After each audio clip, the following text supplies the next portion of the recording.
I thought I unmuted it. I don't know. I thought I unmuted it. Sorry, guys. Okay. We're pulling it back together. See, All right. something goes wrong every podcast. I got my wife looking out. Happy anniversary, honey. She could have just put it in chat instead of texting you. Oh, She's she probably probably watching it on the television. She probably also hasn't subscribed long enough, so that's probably not it. I had to turn the thing on to where you can only chat if you've been a subscriber for a certain amount of time. Oh, okay. Because motherfuckers were coming in the chat saying some wild shit, bro. Oh, yeah. They were saying some wild shit. Yeah, subscribers. Just somebody who happened across it who decided to. Yeah, or be they knew one of us and they were like, "Oh, fuck these guys. I'm gonna, whatever." Nice. It happens. Well, I mean, the good news is we only lost a couple minutes. All right. And it was kind of a bullshit introduction anyway. So anyways, Jackson Roos, Shatterbone, legendary band from Iowa. I will refuse to stop saying legendary. But you guys were legendary because people still know your name and they still remember your name 20 years later, almost 20 years later. And the reason I don't think I'm exaggerating when I say legendary is because you guys, even though you weren't part of the Iowa scene, and Minnesota's so condescending about this, like the way we look at it is everything in Iowa is the same place. Yeah. So it doesn't matter where you're from in Iowa. The way we looked at it as everything was in Des Moines. Yeah. Anything that wasn't in Des Moines was just closer. Right. Even if it wasn't true. Right. So you guys had these wild parties and shows out in the middle of nowhere, and we've talked about this concept quite a bit, like what I call on the podcast a podunk town. Oh yeah, where there's nothing and there's no one but kids from 400 square miles. That's the only thing going on, and they will show up, like some Field of Dreams shit. And yeah, we did show trades, and you guys were plagued by the same thing every band is plagued by. You didn't draw in Minneapolis. Yeah. So unless you're from Minneapolis, which even a lot of bands from here don't draw well here, right. We're a smirky, fucking judgmental town when it comes to music. It's the town of Prince and Collective Soul and Head Charge. So even bands from here don't draw well. But that made it difficult for you guys. But we did show trades because you guys had something of tremendous value to us to go down there and play in front of new crowds and new people. And they bought merch. That was a big thing. Yeah. But you guys were still able to get up here and become part of this scene. You are part of the Minneapolis music scene because through those show trades, you did get to play in front of some big crowds. Oh, yeah. They just weren't your fans at first. But then eventually you did start to draw up here. You just, you had to play with the right bands, which is true for any Minneapolis band. Right. I mean, the one night Pull that a little closer to you. The one night we got thrown on with, we had done a show trade with Banehinge. Oh, yeah. And through Joe. And we come up here and we're playing at the Star Central with Ginger Jake and Banehinge. And we got on stage and we had our 15 people we brought with us in the party bus in front of the stage. And that was it. And I was like, oh, shit. They didn't make you open, did they? I think we were second. I don't remember who the opening act was. See, that's when I think somewhere along the lines we wised up and we started putting you guys right before the headline. Yeah. But that was later on. Yeah. It was a blast. I mean, we had a fun night, but our set was kind of flat compared to the others, with the crowd participation part. But and you were mentioning before the podcast that we had played a show together in my very, very first band. I'm like, where was it? It was either at the Lab or it was at the Urban. I don't remember for sure. On a which. fucking Tuesday night. It was like a fucking Tuesday night. That had to be one of my first dozen shows then. And I think we maybe had 35 people in the crowd that night. I mean, it was skinny. But it sounds like a Prove It show. Like Joe used to book what I called Prove It shows, which is like, I know you can't draw on a Tuesday night. That's actually the point. I want to put you in front of a crowd of nobody and see how you really hold up. Yeah, if you can save face in front of a handful of people, you're worth putting in front of a crowd. Exactly, that kind of shit. Yep. Yeah. Yeah, that was what I perceived to be a Prove It show. Yeah, and it was funny because it was you guys, it was Cold Colors, and it was us. And which Cold Colors shouldn't have been on a Prove It show at all. So they must have. It must have been like a headliner canceled, and Joe had to fill a local night. I'm not sure what the final theory was on how the show got put together. I just know we got invited to play, and we were like, "Ooh, you know? And then we were sitting there talking to Brian Hubner and Glenn Wadey after our set. And we told them, you know, we've got a show going down in Iowa. It's a little town of like less than 800 people. We've got a show going down in Iowa here in a couple weeks on a Saturday. Would you guys be willing to open the show? And they said, well, sure, but we've got a show that Friday night at the lab. Would you be willing to come up and play with us first? So we drive Friday, work all day, load up the trailer, drive 4 hours to Minneapolis, lug into the lab, set up, play, tear everything down, throw it back in the trailer, drive 4 hours back to Iowa, drop the trailer off. I don't remember the last 25 miles. I was driving and I don't remember it, you know? And then we the next night brought them down, and they're loading in, they get ready to play, and there are 300 screaming teenagers in this room, and they're just blown away. And they came back up here and they told everybody, you know, if you get a chance to play down there, come down there. Yeah, and I remember them talking about the crowds. But the biggest thing is they were like, you literally won't come back with merch. Yeah. Like, you can't buy enough. Bands didn't back then, especially because T-shirts and shit. Now people use, like, what is it? Fucking, God, it's something like, something mafia, mob, something. I don't fucking know. Something stupid. Okay. Something cartel. Big cartel. That's what it's called. Okay. Big cartel on online. And it's basically just print on demand. Like, you pick out a high quality tee. I think they send you maybe one proof of concept, like here's how it is when it's done, and then they're basically printed on demand. You know, so you don't buy, invest, stock shit. You know what I mean? Everybody takes a cut. But we didn't get to do that back then. It was at best, if you could afford it, it was, and this was a lot of money for a local band or an up and coming band back then, but you had to do it. Mm-hmm. It was $400. Oh yeah. For 100 either t-shirts, two colors, one location, or one color, two locations, basically. Yep. And then, you'd get 100 t-shirts.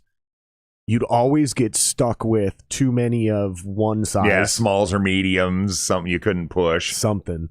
And then nobody ever sold a t-shirt if you only had one hanging at your merch booth. Yeah. Like, this is just like one of those weird things where it was like any band that just had the one t-shirt never sold a single one.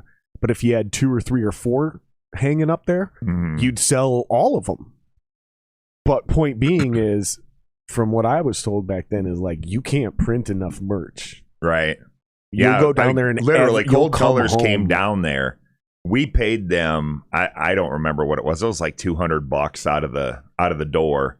And they brought home like $750 in merch sales. Right. They were just probably floored. more than that. It was probably more than that. They were just floored. They're like, and then those crowds continued to grow because 300 kids sounds small to me. From what I remember is we're talking somewhere between, depending on the deal you guys were running. What I mean by deal is like what time of year it was. If you timed it up with an event, or if there was something else that came into town to fuck you. Our Halloween shows were always insane. That was what I remember. And then I remember you'd have one during the summer that was hit or miss because the shit would either be fire or something else would come into town and fuck you. Yep. Or it'd come to the town over. We literally got to the point where it was like 500 to 1,500 kids based on. Is that even remotely accurate? I think the biggest crowd we ever had was close to 8. But yeah, I mean, most of the time that sounds realistic because when it gets to about 700-800 people, motherfuckers are like, yeah, there was 1,500 people there. Yeah, right. I don't know what happens. Right. I've done it. Back in the day, I used to do it all the time. Oh, dude, it was like 1,500 people. It was like there was 750. But like, I remember we had rented this skating rink in Sheldon, which was massive building. Okay. Yeah, because just in case anybody's confused, I never actually made it down there. None of my bands actually made it down there. I know. And I think the real reason is, I mean, we kind of talked about this before on the podcast, but I think the real reason is up here, my bands never actually drew enough when you guys had something worth offering. So like, and we were kind of like ships passing in the night. I mean, we did that one show the first time together in St. Paul. Yep. And I saw you with Dying Euphoria, and I saw you with 7 Months of Nothing. Mm-hmm. One time each throughout that 7-year period that we were playing up here a lot. So we really and never. By the time I was in Dying Euphoria, you guys weren't really done. doing shit. Right. So that's what I'm trying to get. So when I was in Solace and Ashes and the Tyrants were actually after Dying Euphoria. Yeah, so it would have just been Solace and Ashes. Okay.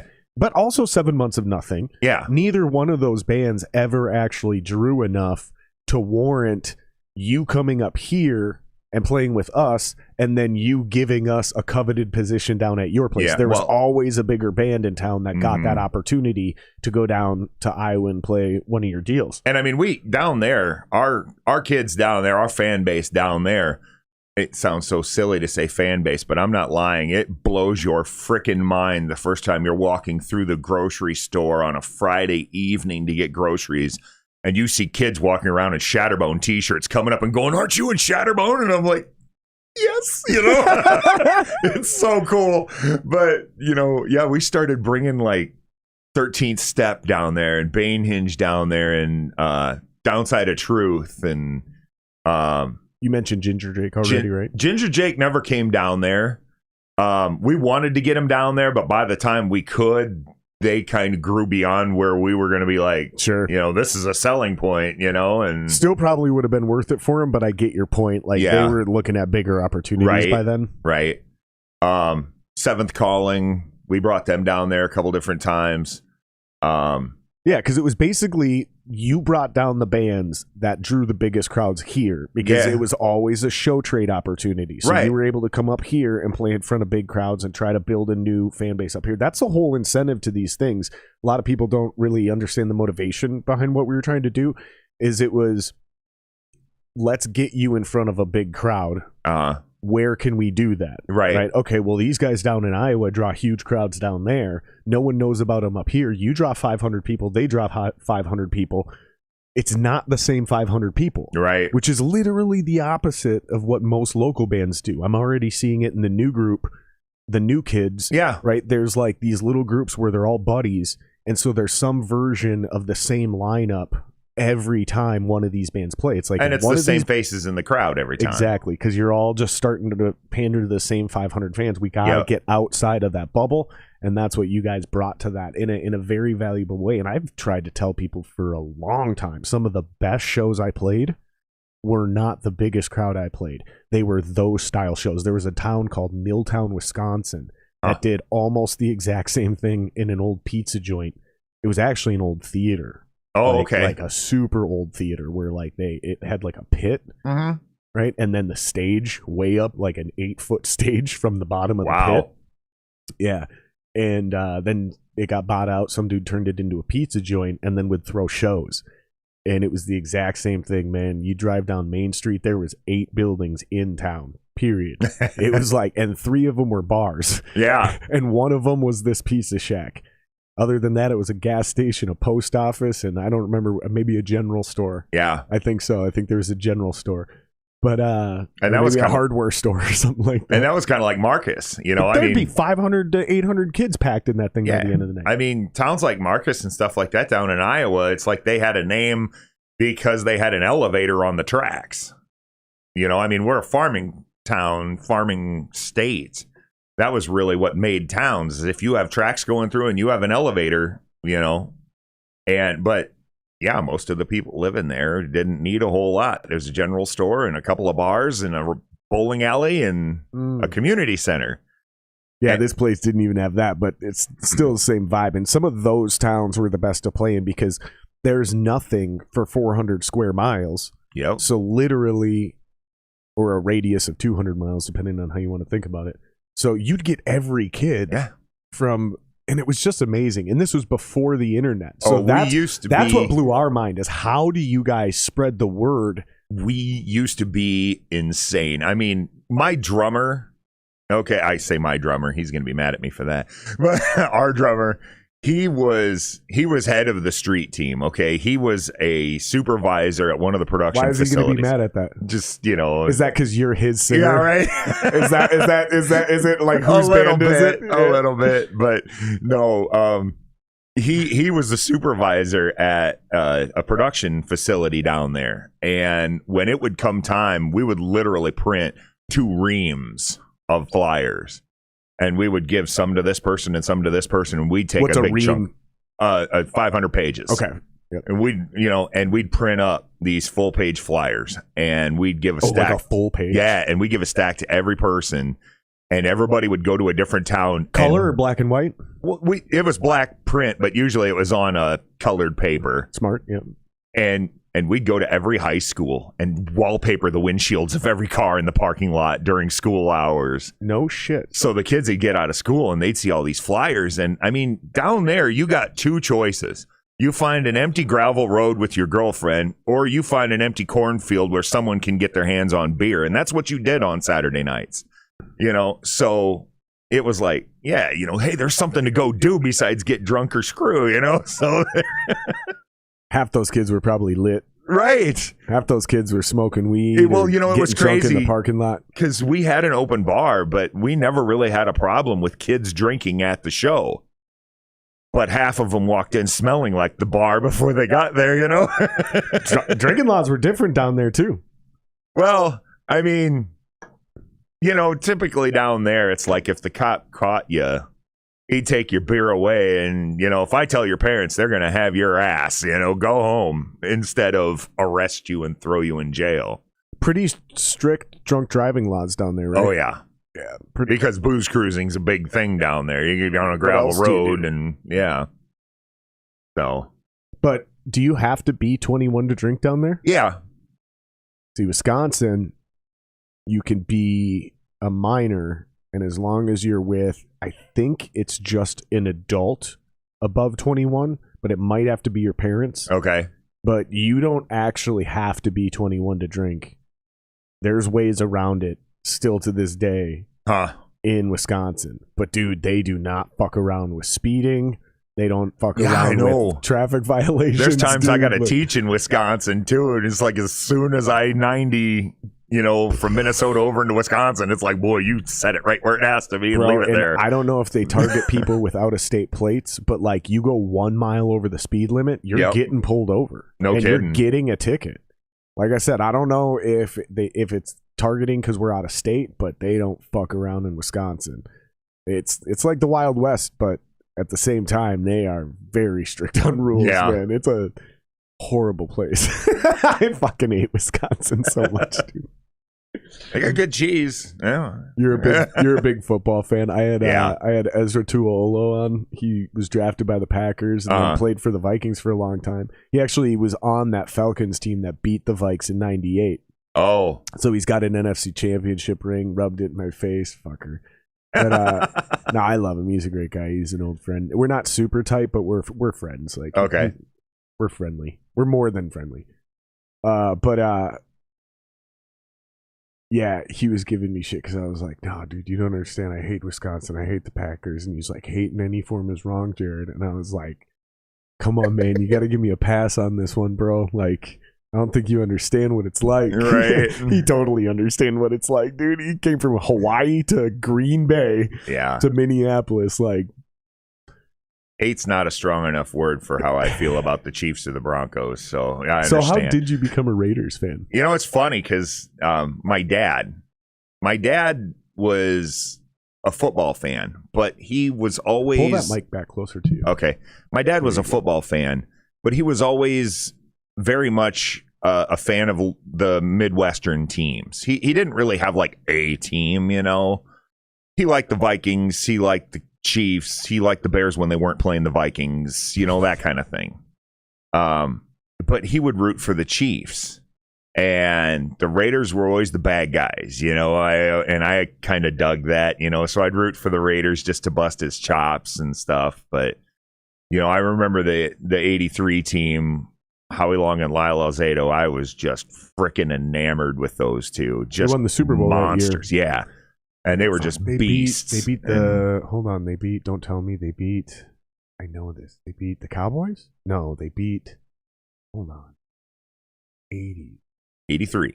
Yeah, so that was, definitely didn't beat the Niners, but the Niners had already won in 80.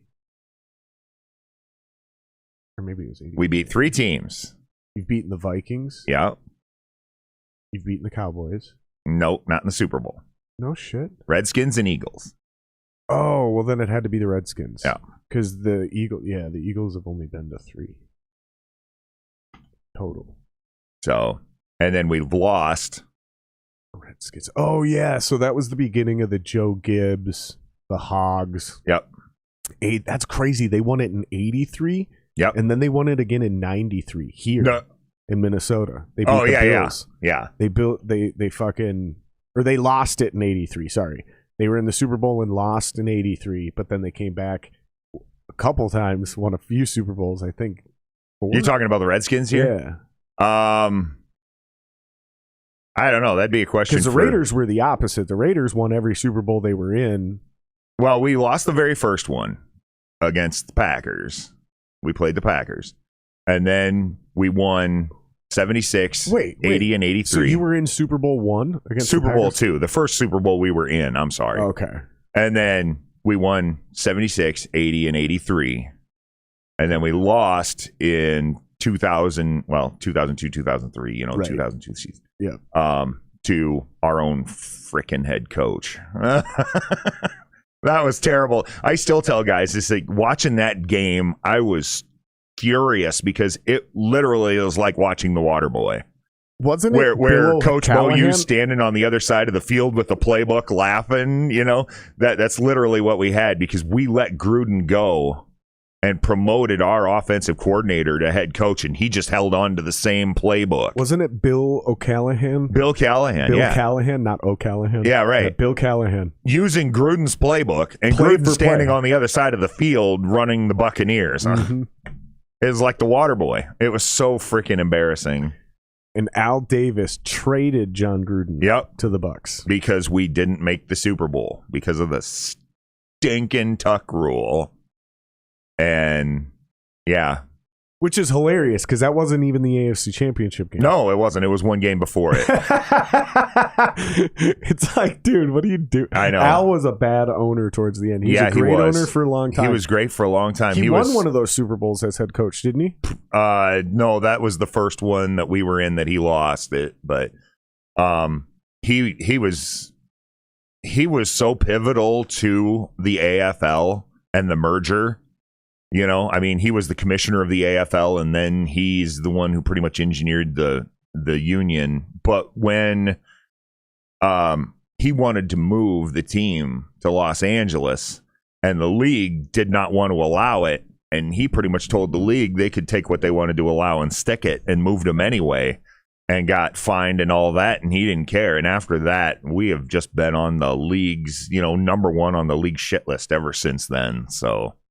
The Vikings are pretty high on there. Yeah, oh yeah. Vikings are pretty high from the old. Do you know the Vikings curse? The alleged curse? I mean, not.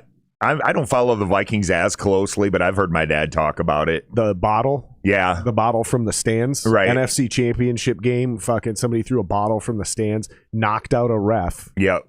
He had to have stitches and shit. I obviously probably got a severe concussion.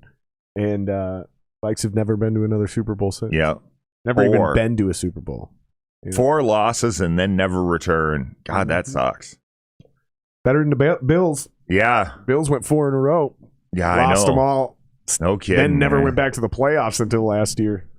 And then they made it all the way to the AFC Championship game and lost to the Chiefs. I know. And I was rooting for them so hard. I'm not. I don't want to see the damn Chiefs win. But I don't want to see another team win a Super Bowl that hasn't won one until the Vikings. Yeah. Like, I'm sick of seeing other teams win their first Super Bowl before the Vikings do. It's just getting old. Like, teams that have come into the league after us. Yeah. Seahawks. Right. Yeah, dude. Like, fuck. There's several.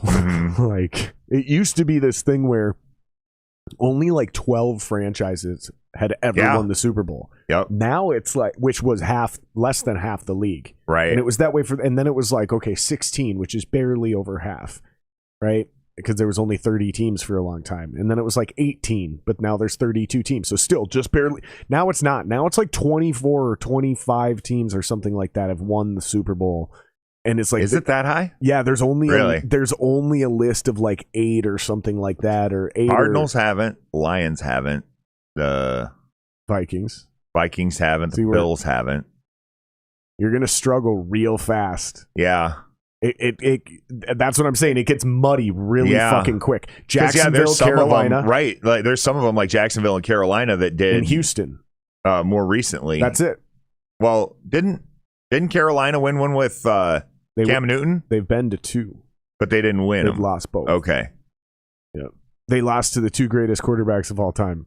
They lost to Tom Brady first. Yeah. And then they lost to Peyton Manning and the Broncos.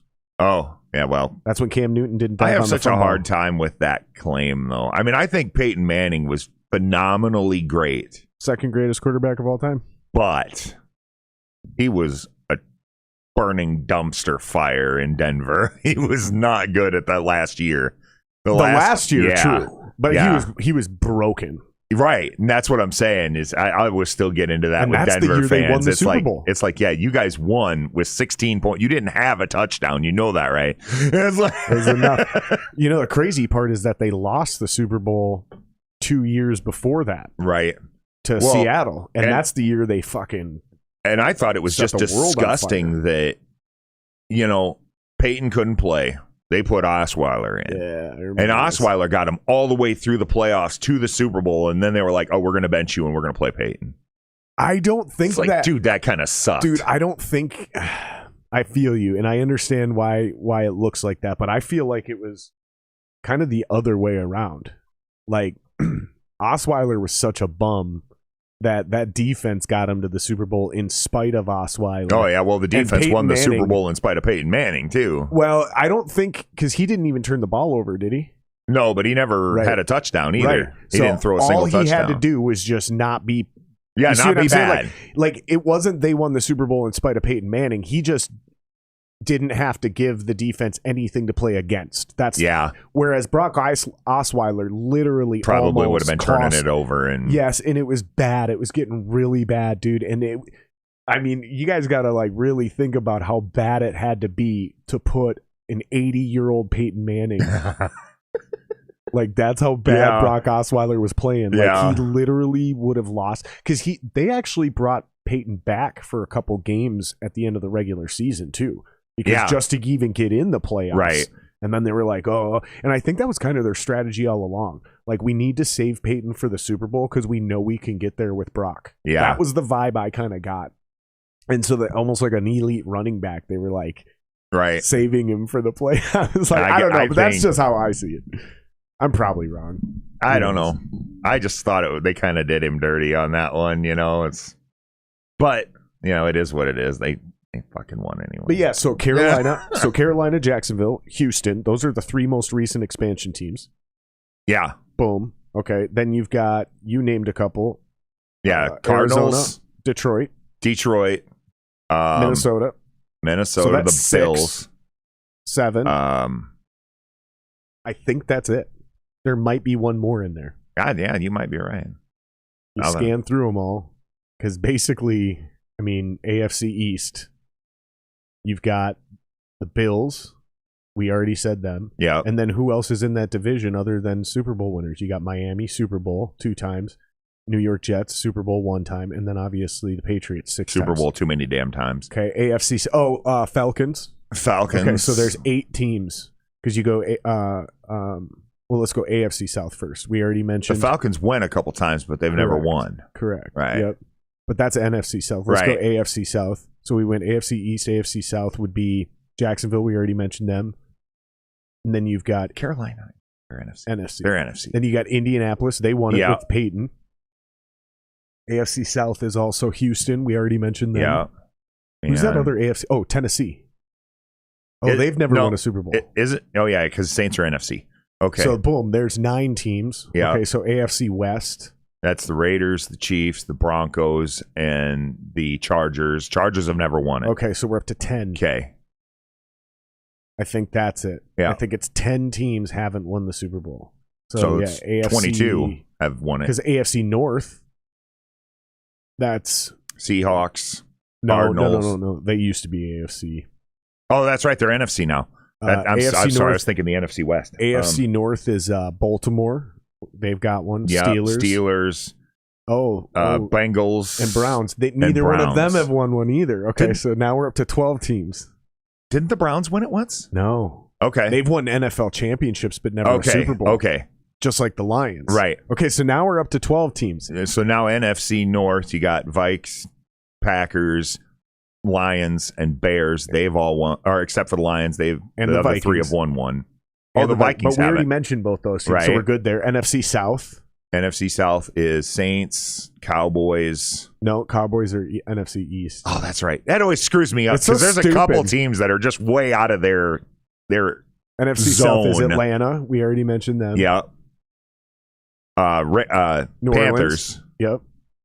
New Orleans Panthers. Yep. We mentioned them. Who's that other NFC South team? Oh, the Bucks. Yeah. And they've obviously won a couple. Yeah. NFC West, you mentioned them. Seahawks. Right. Seahawks, Cardinals, Niners, and Rams. And they've all got it. Except for the Cardinals, but we already mentioned except for the Cardinals. And then the NFC East. Every team in the NFC East has a Super Bowl. Yeah. So yeah, it's 12 teams. So it's not 24 like I thought, but it's still fucking more than half now. Right. There's 12 less. So no, I'm not rooting for the Bills. I'm not rooting for the fucking Browns. I'm not rooting for any of those fucking teams to win another Super Bowl until the Vikings do. Right. That's literally, people go, whoa, you're just a hater. You don't want to see them win. No, you're a fan. I'm a fucking real Vikings fan, and I don't want to see the Lions. Yeah. You know, it was the same thing. I'm the same way. I mean, God, the Chiefs go, I am watching the Super Bowl screaming for the guy that I freaking despise to win another damn Super Bowl because I don't want to see the Chiefs get one, you know?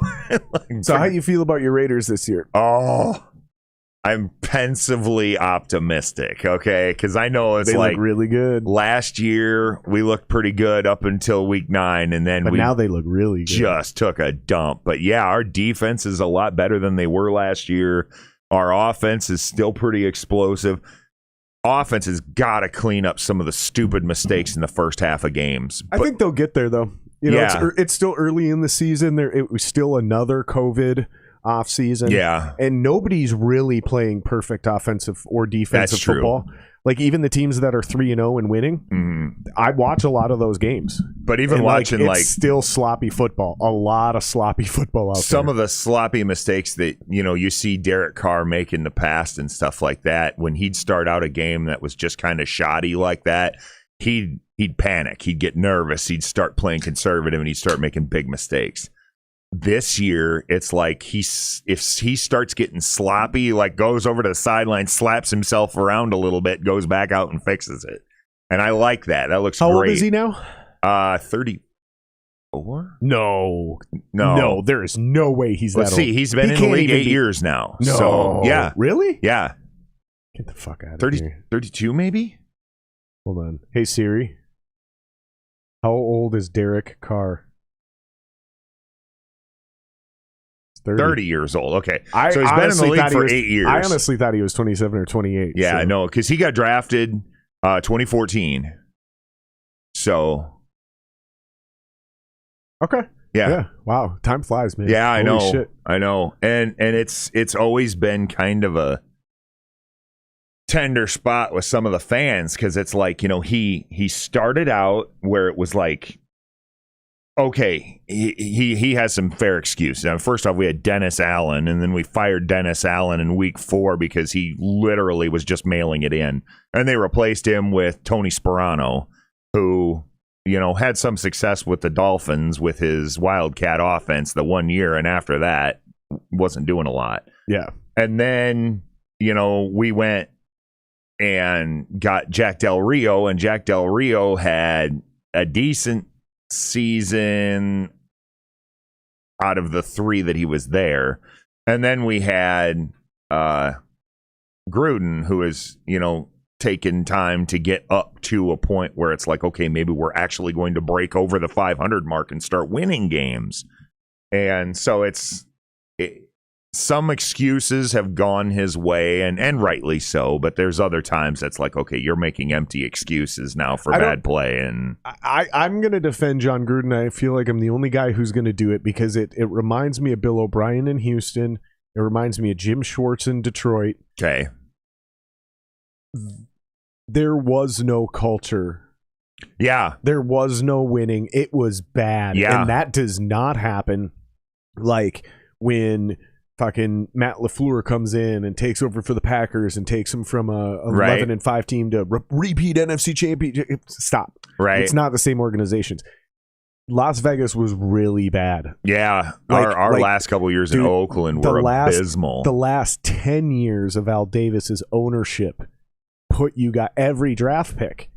Every draft pick. I've got a list. Pick. I've got a list on my phone. I'm that bad. He didn't hit on a single one after Charles Woodson. Nope. And when he did, they would be gone as soon as possible. Yeah. The only one I personally feel. I am exaggerating a little bit. There's two I feel that we really hit on since 2000. Janikowski on our first round pick. We hit on Janikowski. Yeah. And we hit on... Which is a kicker, by the way. Yeah, and right. First round pick. Right. Kicker. And we hit on Khalil Mack. But Khalil Mack, we hit so hard when his contract came due to be renegotiated. He wanted, big money. He wanted the kind of money that... come on, who's the guy in the Rams? They're Aaron Donald? Yeah, he wanted Aaron Donald money. Aaron Donald had gotten like $145 million or $150 million, and that's what he wanted, and we just couldn't afford it. We were like, we can't do that. And Chicago says, we'll give you 2 firsts and a second for him. We need it, and we didn't do shit with those picks either. But I don't know. Don't you guys have got some pretty good fucking players on that defense right now. With those picks, though. Oh, I see what you're saying. Yeah. We got Josh Jacobs, who is our running back, who is really good when he's out there. Very good player. He's really good when he's out there. But I'm starting to kind of get Darren McFadden vibes from him.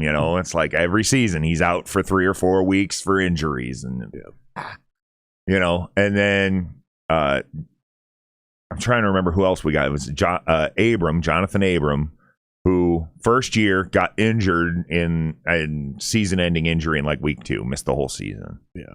And then the second year, he was super out of control. He would run top speed trying to tackle somebody and completely whiff over 50% of the time. This year, he looks a lot better. I mean, our new defensive coordinators really got him dialed in, use that intensity, but keep it under control when you're doing it. You know who else you guys hit on recently and then had to get rid of? Not only fucking, what's his name? Khalil Mack, but Amari Cooper. Yeah. Couldn't get it together in, I think that in the Raiders organization, but then somehow he goes to an even more diseased organization in Dallas, and now he looks like a fucking rock star. I think it was just a change of scenery. I think his playing style, his wide receiver style versus Derek Carr's passing style just was not cohesive. Yeah. He wanted to be behind a quarterback who was targeting downfield 85% of the time. And Derek Carr is a West Coast offense quarterback. He's a spread offense quarterback. He's busy looking at his tight ends most of the time, not his deep wide receivers. That's and what Cooper I got pissed about it. Dude, and I noticed something similar with Baker Mayfield. The guy we're going to play this weekend is he stares down his receivers. And Carr had a bad habit of doing that too. Yep. If Baker he knew Mayfield, he was going to throw it to before it started. I actually thought Baker Mayfield was trash. Yeah. And then last season, I was like, I think I might be wrong on Baker Mayfield. I think I'm finally seeing what I need to see. Yeah. But now I've watched him for several games this season, and I'm like, this motherfucker drops back, looks to one half of the field, and yes, he'll make a second read, but even when that second read is open, he often just takes off and runs. Yeah. So he only can execute perfectly designed plays, and I'm like, that's not good long term, man. That's really bad long term, because of people. If I'm seeing that, that means other NFL people are seeing it, right? And it's only a matter of time before they figure out, okay, here's how we do this thing. Right. And one of the things with that, too, is it's like you can run not enough, right? You can be the Kerry Collins, Peyton Manning, stone slippers quarterback. You can be the opposite end of the spectrum and be like Lamar Jackson or, Cordell Stewart or something where it was run more than you passed or anything like that. And then you could be that guy that's somewhere in the middle of the spectrum. Right. And that spectrum is a spectrum because you've got Tom Brady's who just know how to shuffle and move out of the way a little bit. Yep. But then you had Steve Young's who would like run their asses off. Even Fran Tarkington, or Russell Wilson is a great example. Yeah. Patrick Mahomes, great example. Yeah. Guys that they'll scramble. They can kill you either direction. But they're looking to throw the whole time. John Elway was great at that. Yeah. And Derek Carr, Brett Favre was actually elite at that too, believe it or not.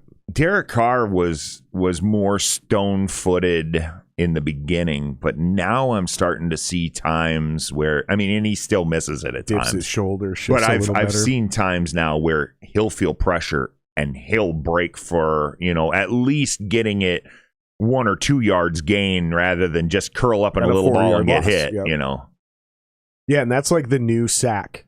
The new sack, because back in the day, the philosophy was this. Take the sack or throw the ball away and live to fight another day. Don't try to force the ball downfield. And possibly cause an interception. Right? Yep. And then same thing, it was just take the sack or throw the ball away. Don't try to fucking roll out of the pocket where you have no protection and you get fucking hurt. Right. That the rules have changed, right? So that's not really a thing anymore. I mean, you still see guys roll out of the pocket to throw it away, but the new version of that is figure out how to shift away, find that little tiny hole in the O-line, run for 2 yards, slide, don't get hit, and actually pick us up 1 or 2 yards to the net positive versus take a 4-yard sack. Right. Because the fucking defenses now, man, the rules are adjusted for the offense, but these athletes are so fucking good. It is a dramatic difference between 2nd and 8 and 2nd and 14. Well, I mean, it is a fucking complete and football difference. is very much a strategy game. When the rule says this, what do I have to do to circumvent that? How do I play that to my advantage, or how do I adjust my game plan to avoid that obstruction and still be effective? 100%. So, did you play football? Oh yeah. What did you play? I was. O-line, D-line? I was D-line most of the time. Early in football, they tried to put me on the offense, but I was way too handsy. Right? I was constantly getting holding calls and stuff. And then they put me on the defense. And on the defense, I mean, the thing is, I've never been a little guy. Okay? I mean, even in high school, I was 6'4", 275 pounds, and I was wearing like a 34-inch waist. So you were a D tackle. Right. And so D-nose, D-tackle, and I could pick up most of the kids that, we were playing against were kids that were like 145 pounds and 5'8", stuff like that. And I'm picking these kids up and throwing them like a grown man because I'm the size of a grown man. And yeah, I was pretty decent in high school football, So where did you, and this is a theme I notice a lot in musicians as I get to know them. And where did the parallel or the transition go from football to music? Actually, because it's apparently obvious that you love, and were passionate and are still passionate about football. Yeah. Just the way you talk about it is, I mean, dude, you and I could start a podcast about football because like me, Anwar, and Scotty Ball, we joke about this. We know as much as the quote-unquote experts on ESPN. Unless they actually played in the NFL, those are the only guys, unless they played high-level Big Ten football, like high-level Big Ten football, or I mean, sorry, I meant high-level college football, like a Big Ten, like a Power 5 conference. Anything below that, so Power 5 or NFL, I immediately think they know more about football than me because they did it at the highest possible levels, right? Even those Power 5 football conferences, I don't care if it's not the NFL. Like, that's as close as you get. Yeah. You know what I mean? Right. So, same thing. And the money is so big, and the pressure's so big, and the fundage is so big. They all got film. It's all about differences of attention to detail. It's the only success difference between, the fucking guys that make it in college versus the pros. It's because they're all elite level athletes. At that point, it's a mental difference, right? Well, that's obvious that you could be on that same level. We could start a fucking podcast about that. So I don't think we need to go into the passion for the football. Where I'm Mhm. curious though is the transition to music. Actually, the music started first. I grew up in a musical family. Okay, so my dad played guitar. My mom played guitar. Both my older brothers played guitar. My uncle played guitar. So I got into music at a very young age. I mean, I was plinking around on a guitar 6, 8 years old. Okay. And now everybody was different influences. You know, my dad is much older. Okay. He's like 12 years older than my mom. Okay. So my dad's influences growing up in like the 50s, my dad was big into like the Kingston Trio and, you know, stuff like that. The closest my dad ever got to rock was like the Beach Boys. That was really his era, and that was it. My mom, who was very much a Wonder Years child, okay? I mean, she was like 11 years old in the Summer of Love. So she wasn't old enough to be a hippie, but she still idolized that culture. So my mom was very much into like Janis Joplin and Bob Dylan and, you know, that kind of stuff. My older brother moved back home when he was 18 years old. And at that time I was 10. And he got me into Judas Priest and Iron Maiden and Pink Floyd. And even though I know I lose friends when I make this statement, I hate Led Zeppelin, and he listened to Led Zeppelin. Oh, I hate Led Zeppelin. Don't feel bad, bro. I do it all the time. Yeah. And people think I'm such a dick, and it's like, dude, I'm just being honest, because that's all I can offer on this podcast is honesty and credibility. I don't want to smoosh people. I felt so bad because fucking these kids around the podcast, they're like, how about Trivium? And I was like, nah. And they're like, how about this band? I was like, nah. And they're like, why, dude? And I'm like, because it's fucking cheesy. Yeah. And they're like, no, it's not as great. And I'm like, I get it, dude. I used to, you know, I'm like, I get it. It's so funny because the bands you mentioned, whether you liked them or not, those bands are at least what I call timeless. Like, you put in any of their records, they still sound like they were recorded or could be recorded or written today. But I don't know why, but Zeppelin always came off so pretentious to me. I feel you, man. I do it all the time with metal bands. I piss people off when I say I don't like fucking Slayer or Dimebag's tone sucks or whatever, right? Like, but at least you're being honest. Yeah. You know, and people can trust that when you say you like something, you like it right, now. Right. Yeah, you're willing to get shit on for saying you don't like Led Zeppelin. Right. But like Judas Priest, I fucking loved Judas Priest, you know. See, and I like and respect Judas Priest, but I'm definitely not like a fan. Okay. But like, I get it. I like it. You know, it's cool. But it was like my first exposure was Sad Wings of Destiny and Rockarola and, you know, the old Priest. How do you feel about groups like Billy Idol? Great guitar parts, but overall, I think it was just kind of cheesy and fun more than it was serious, you know? But yeah, like the White Wedding. Yeah, right. It was very cheesy, but no, I really liked I just love his enunciation when he said White Wedding. Like he even pronounced the G like a real Brit does. Yeah. White Wedding. But Sorry, yeah, you know, going. so I got into that and I enjoyed that. And then my middle brother, he's older than me, but he's younger than Jerry. My brother Ron came back from Chicago. And my brother Ron was like Metallica and Suicidal Tendencies and Slayer and Danzig and Megadeth and Danzig. I liked Danzig. You know, and I was like totally, my world was Danzig, blown. Believe it or not, this is where I get shit. I like Danzig more than the Misfits. Really? And I could see that. Dude, when I was a child, Mother. Yeah. Dude, that video, I was like fucking 5 or 6 years old. Yeah. And I seen that I don't even know how old that video is. It could have just come out. It could have been 10 years old already. It didn't matter. I fucking seen that, and he's that voice, you know? Yeah. Mother. Yeah, he's very Elvis-y. Yeah. Dude, and he was jacked. He was and then I walked in, and my stepdad, Scott, he's like, you like this? And I was like, yeah, it's kind of badass. And he's like, dude, that guy lives in a castle. Yeah. And I was like, what? Right? I know. And I was in. He was like a whole mythology all of a sudden. Exactly. And it was like, honestly, I probably can't even sing you another Danzig song. Oh, yeah. Doesn't matter. See, that's exactly where it's like, I'm not even like a connoisseur or an aficionado on Danzig's music, but I am a fucking fan. Yeah. Like the whole Henry Rollins, another great example. Yeah. I am a Henry Rollins fan, even though I can't sit here and name and quote songs and albums past fucking Liar. Okay. It doesn't matter. Like, I'm just a fan of that guy. And then there's other bands like Judas Priest where it's like, yeah, I know the music, I respect it, you know, it's catchy, it's good, blah, blah, blah. But I'm not like a fan. Does that make any sense? Yeah. Oh, yeah. I have no idea how to explain that in just like a word or a quick phrase. Right. There's no phrase for that. Nope. We need to make one up.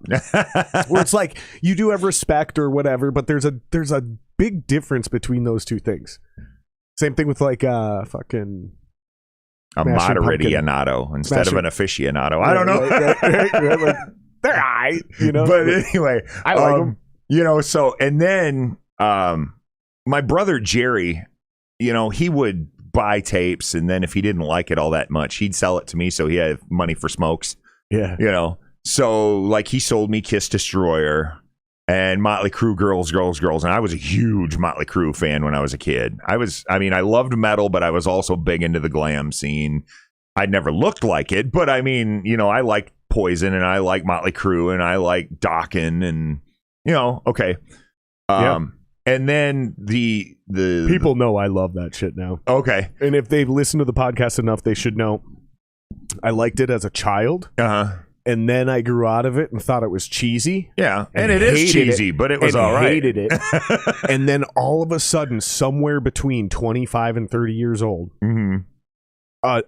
something like flipped, and all of a sudden I like realized, dude, there's a lot of talent there. There's a lot of great shit going on there, and now I love it again. So there was just a dark period of my life. Yeah, the glam metal dark ages where, you know, I thought it wasn't hip or whatever, you know, but I was wrong, you know. Yeah. That's why I also tell these people, stop getting mad at my dumbass opinions, because I'll probably change them. I will probably change my mind. Stop getting mad at me for having an opinion you don't agree with.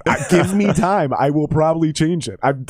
And that is the perfect example, the glam rock thing. So, but you always loved that shit. Yeah, and then the Pomida, which is a little convenient or like department store that used to exist. We had one in Sheldon. I fucking knew the word Pomida, and I was like, what the fuck? Yeah, it was like almost like a grocery store.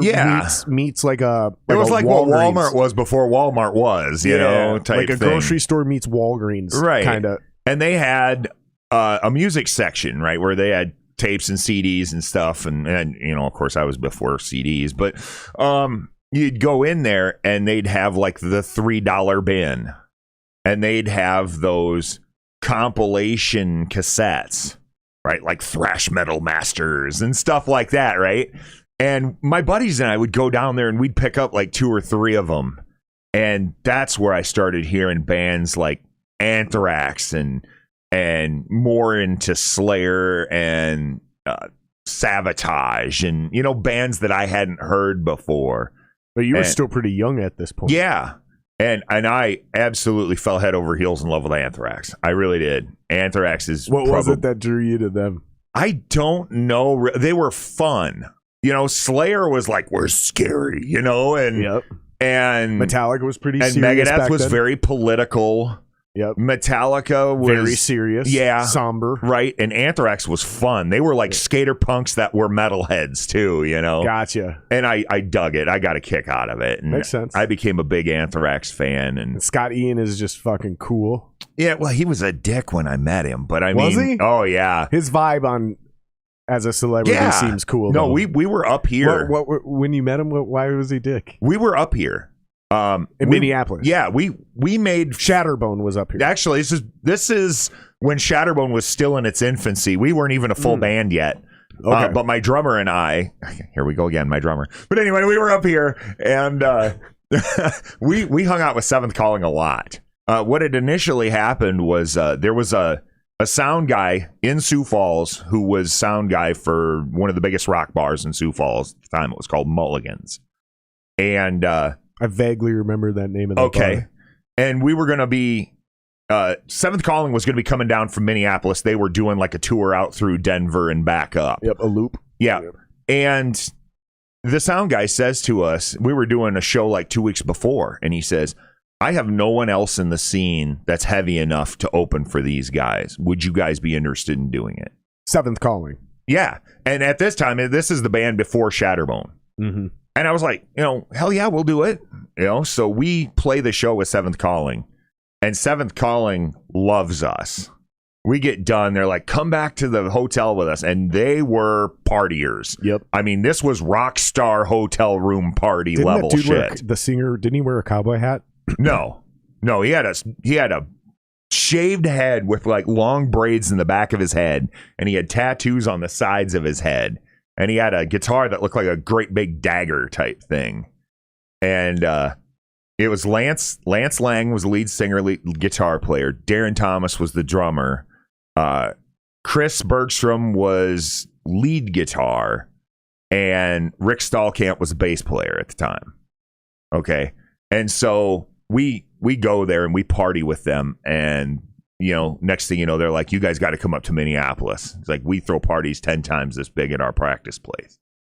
Well, okay, so about a month later, we end up here, and they had there used to be a warehouse in Hennepin that had been completely converted into practice spaces.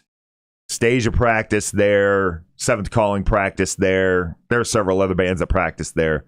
But Seventh Calling had actually turned their practice space into a freaking apartment too. Right. So we come up here and we stay with them, and that's when we really got introduced to the Minneapolis scene. I mean, John and Chad from Banehinge were there. Several of the guys from Epicurean were there. John and Lance at the time. Shout out to Lance Veen. Yeah, Lance. What's up, man? And then a couple of the Cold Colors guys were there. That's another guy I haven't even asked to be on the podcast because I'm 100% sure he'll say no.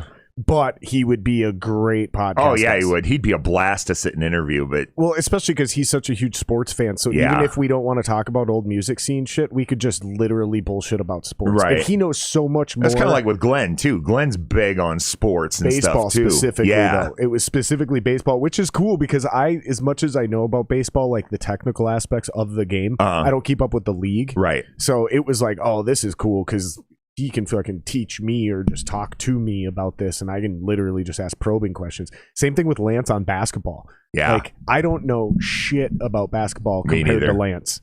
And it's like, I played basketball. I understand basketball. But it's not like how you and I were just talking about football. I can talk about, I'm the only guy I know, the only fucking guy who went on record as early as last year during the last year's football season, and I said Justin Fields is a bust. He doesn't even belong in the NFL. And everyone laughed at me. Yep. And I started laughing hysterically when the Bears drafted him at 10.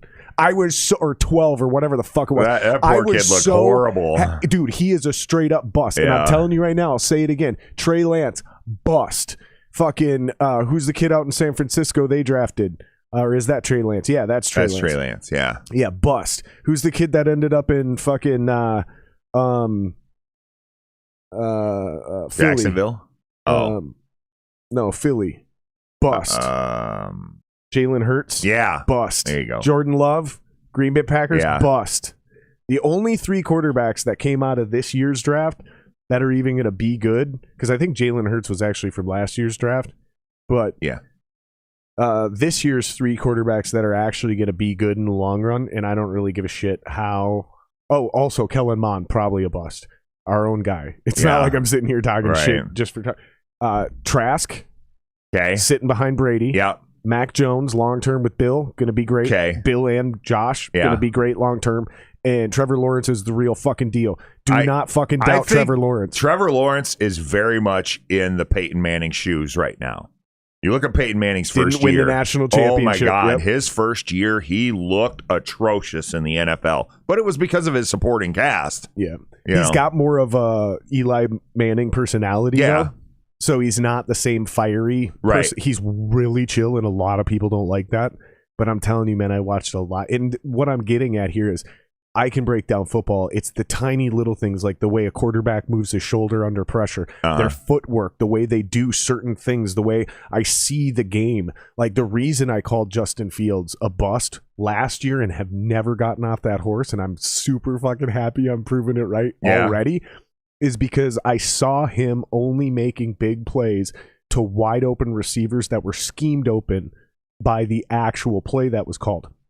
He wasn't Joe Burrow. He wasn't Trevor Lawrence, where these guys are playing tremendous football, making adjustments, throwing under pressure, fucking making tight throws in tight space. No, man, it's a different game. Yeah.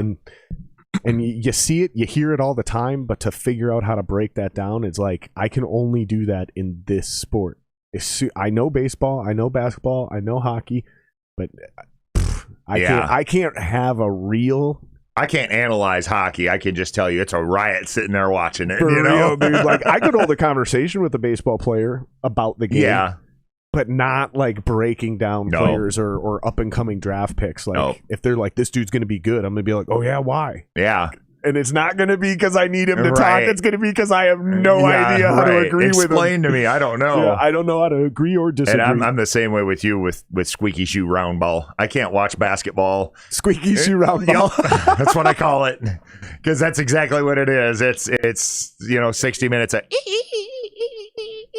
up and down the. Oh, it drives me nuts. I got to mute the TV. It'd be great to have Lance on the podcast because he knows all about basketball, and apparently the Timberwolves have 2 elite level players, and if they can get the right third piece, people are. I hear other guys talk about it. They're like they're immediately a playoff team. Yeah, we'll see. And back to the music thing. My Uncle Bob was a classic rocker, but he was playing guitar years before I was ever a thought.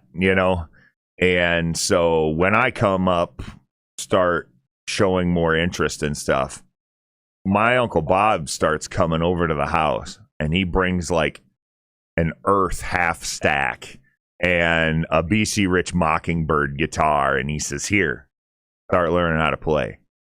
My dad just looks sickly green because he knows his brother's going to, pollute me into being a rocker. And he had a double neck Ibanez from the lawsuit era that he'd let me borrow. He let me borrow a BC Rich Mockingbird guitar. And that's really what I learned on. And I kept telling my parents, I want a guitar. I want a guitar. And they told me, you graduate high school, we'll get you a guitar. So the summer of my freshman year, I did tassel. Corn all summer. It's literally walking cornfields for 12 hours a day, pulling tassels off corn to get paid. Mm-hmm. And I ended up buying a bass because the jazz band. Guitars were too expensive. Well, the jazz band, my Uncle Bob first had given me a guitar to play on. Gotcha. But the jazz band was looking for a bass player. So I decided to go play bass for the high school jazz band. So I bought a BC Rich bass, and I'm playing bass in jazz band on a BC. I'm like the only person on earth playing a BC Rich in a jazz band. But I mean, it was cool. And then I got to graduated high school by the skin of my teeth, but I graduated. Okay. And then, I get to my graduation party, and my mom and dad are having me open the envelopes, all the gifts that I get and stuff. And I'm sitting there just like, this is nice, right? This was nice. Thanks, everybody. And then my mom comes up behind me and taps me on the shoulder, and I turn around. She's got a Les Paul in her hands. A real one? Oh, yeah. I was an actual Gibson? No, it was an Epiphone. Oh, okay. But still. And I was, I got it. I got my Les Paul. And nowadays, I mean, that's still my favorite guitar to this day is Les Paul. I've got a ton of them. I don't know why. So, people keep asking me why, and I'm like, I don't fucking know, man. They're just comfortable. I like the way they play. They like the way they sound. Yeah, exactly. And they know how to pick wood. I mean, yeah. I don't know. I don't know what it is, man. Even some of the custom builds that I've had commissioned at this point are, single cutaway Les Paul styles because I love that body. I love that guitar. Yep. That's one thing I like about that ugly ass Honer behind you. Yeah. Is it's a, even though it's not a single cutaway. No, it's like a double cut Les Paul. Yeah, it's somewhere between like a Les Paul and an SG almost. Yeah, it's like a double cut Les Paul, and it's just cool, man. Like the body style works. I think a lot of it too is balance. Yeah. I think a lot of it that none of us talk about out loud because it's just a subconscious thing. It's the way the guitars are balanced, and it creates like a how the whole thing feels in our arms. Because let's be honest, like scale sizes are pretty similar, most of it. But the way, like that's why I don't like SGs. It's because they fucking they fall. But also structurally, because of the single cutaway, there's more body to neck connection there. So you get more resonation, you get more tone out of it than you do like with a... Do you believe in tone woods? Oh, yeah. I mean... I do too. Some guys think it's bullshit. I don't think it's quite as vast as some people like to play it up to be. A lot of it has to do with what pickups you're using too. You know, because I mean... I think it's a full complement. Right. Because I mean, we played up here years ago... and I don't remember. There was a national touring act that was second headliner. We were opening up for 6 Feet Under, and there was another national touring headliner in between there. And the guitar player literally had taken like a Chevy 350 head and made it into a guitar, and he had an EMG 81 in it, and it sounded exactly like the EMG 81 in Kirk Hammett's guitar. Sure. You know.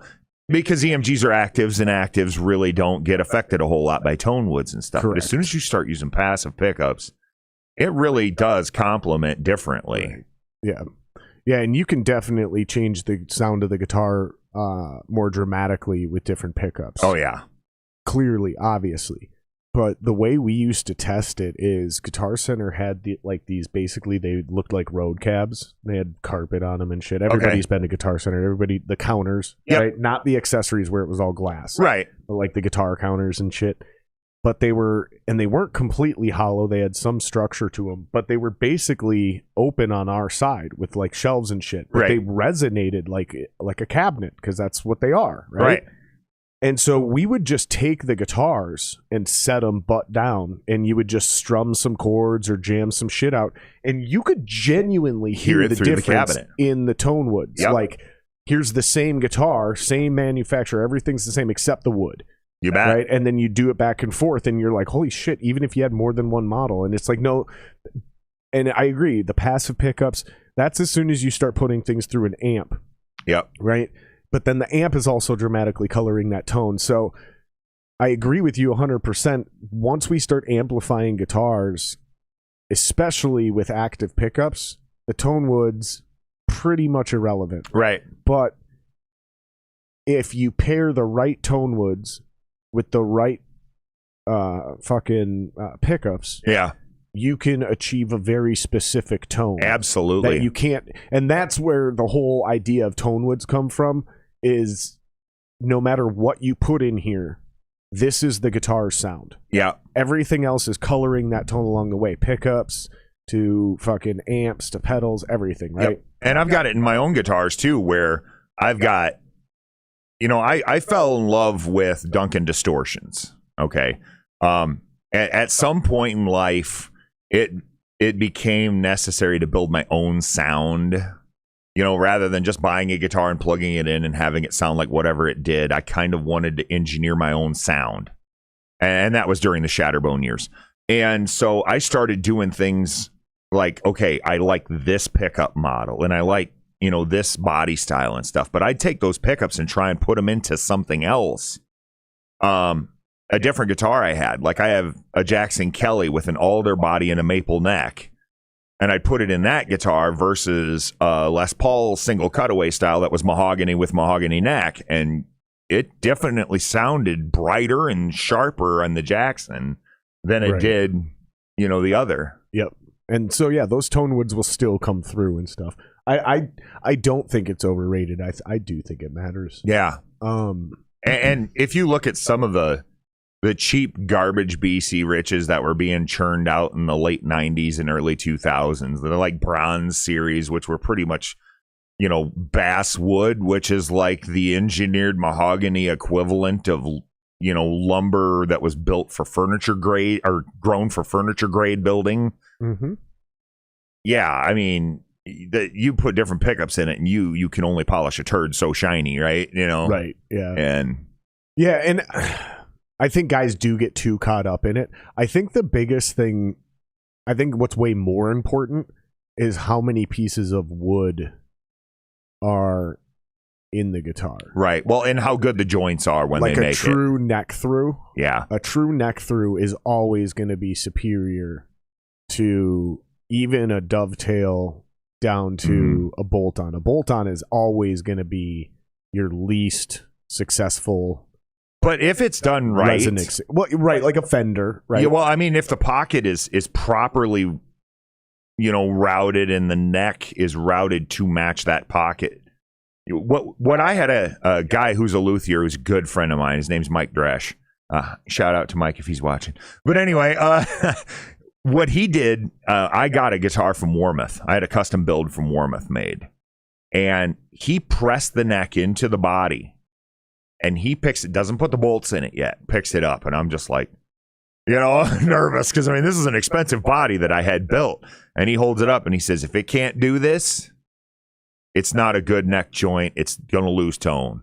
But that guitar is still my number one. No shit. I love the sound of that guitar, even though it's a bolt-on, because the neck pocket is so tight. But don't you think that whether it loses tone or not, it also will warp less if it's a true neck through? Because that has more to do with the quality of the wood, how well it was dried and stuff like that before they ever began designing it.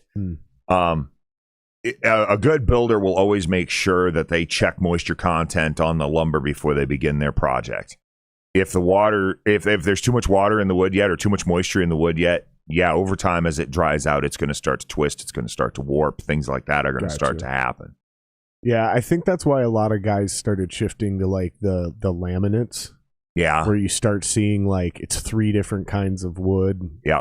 Glued together. Or 5, yeah. Yeah, or 7. Because they put like the stringers in there. And they'll do that to fuck with the tone too, because that does matter. If it didn't matter, if it was just for looks, they could just stain some of that wood before it would be way cheaper. And that's what I don't think people understand is like, it's not just about vanity. No. Like, because if it was just about vanity, you could fake a lot of this stuff along the way. And it would be way cheaper. There are guitars out there right now. Ibanez Rosewood is extremely expensive. Yeah, well, Ibanez is notoriously guilty of doing things like what they call a photo finish, where they will take a picture of a 5A quilt maple top.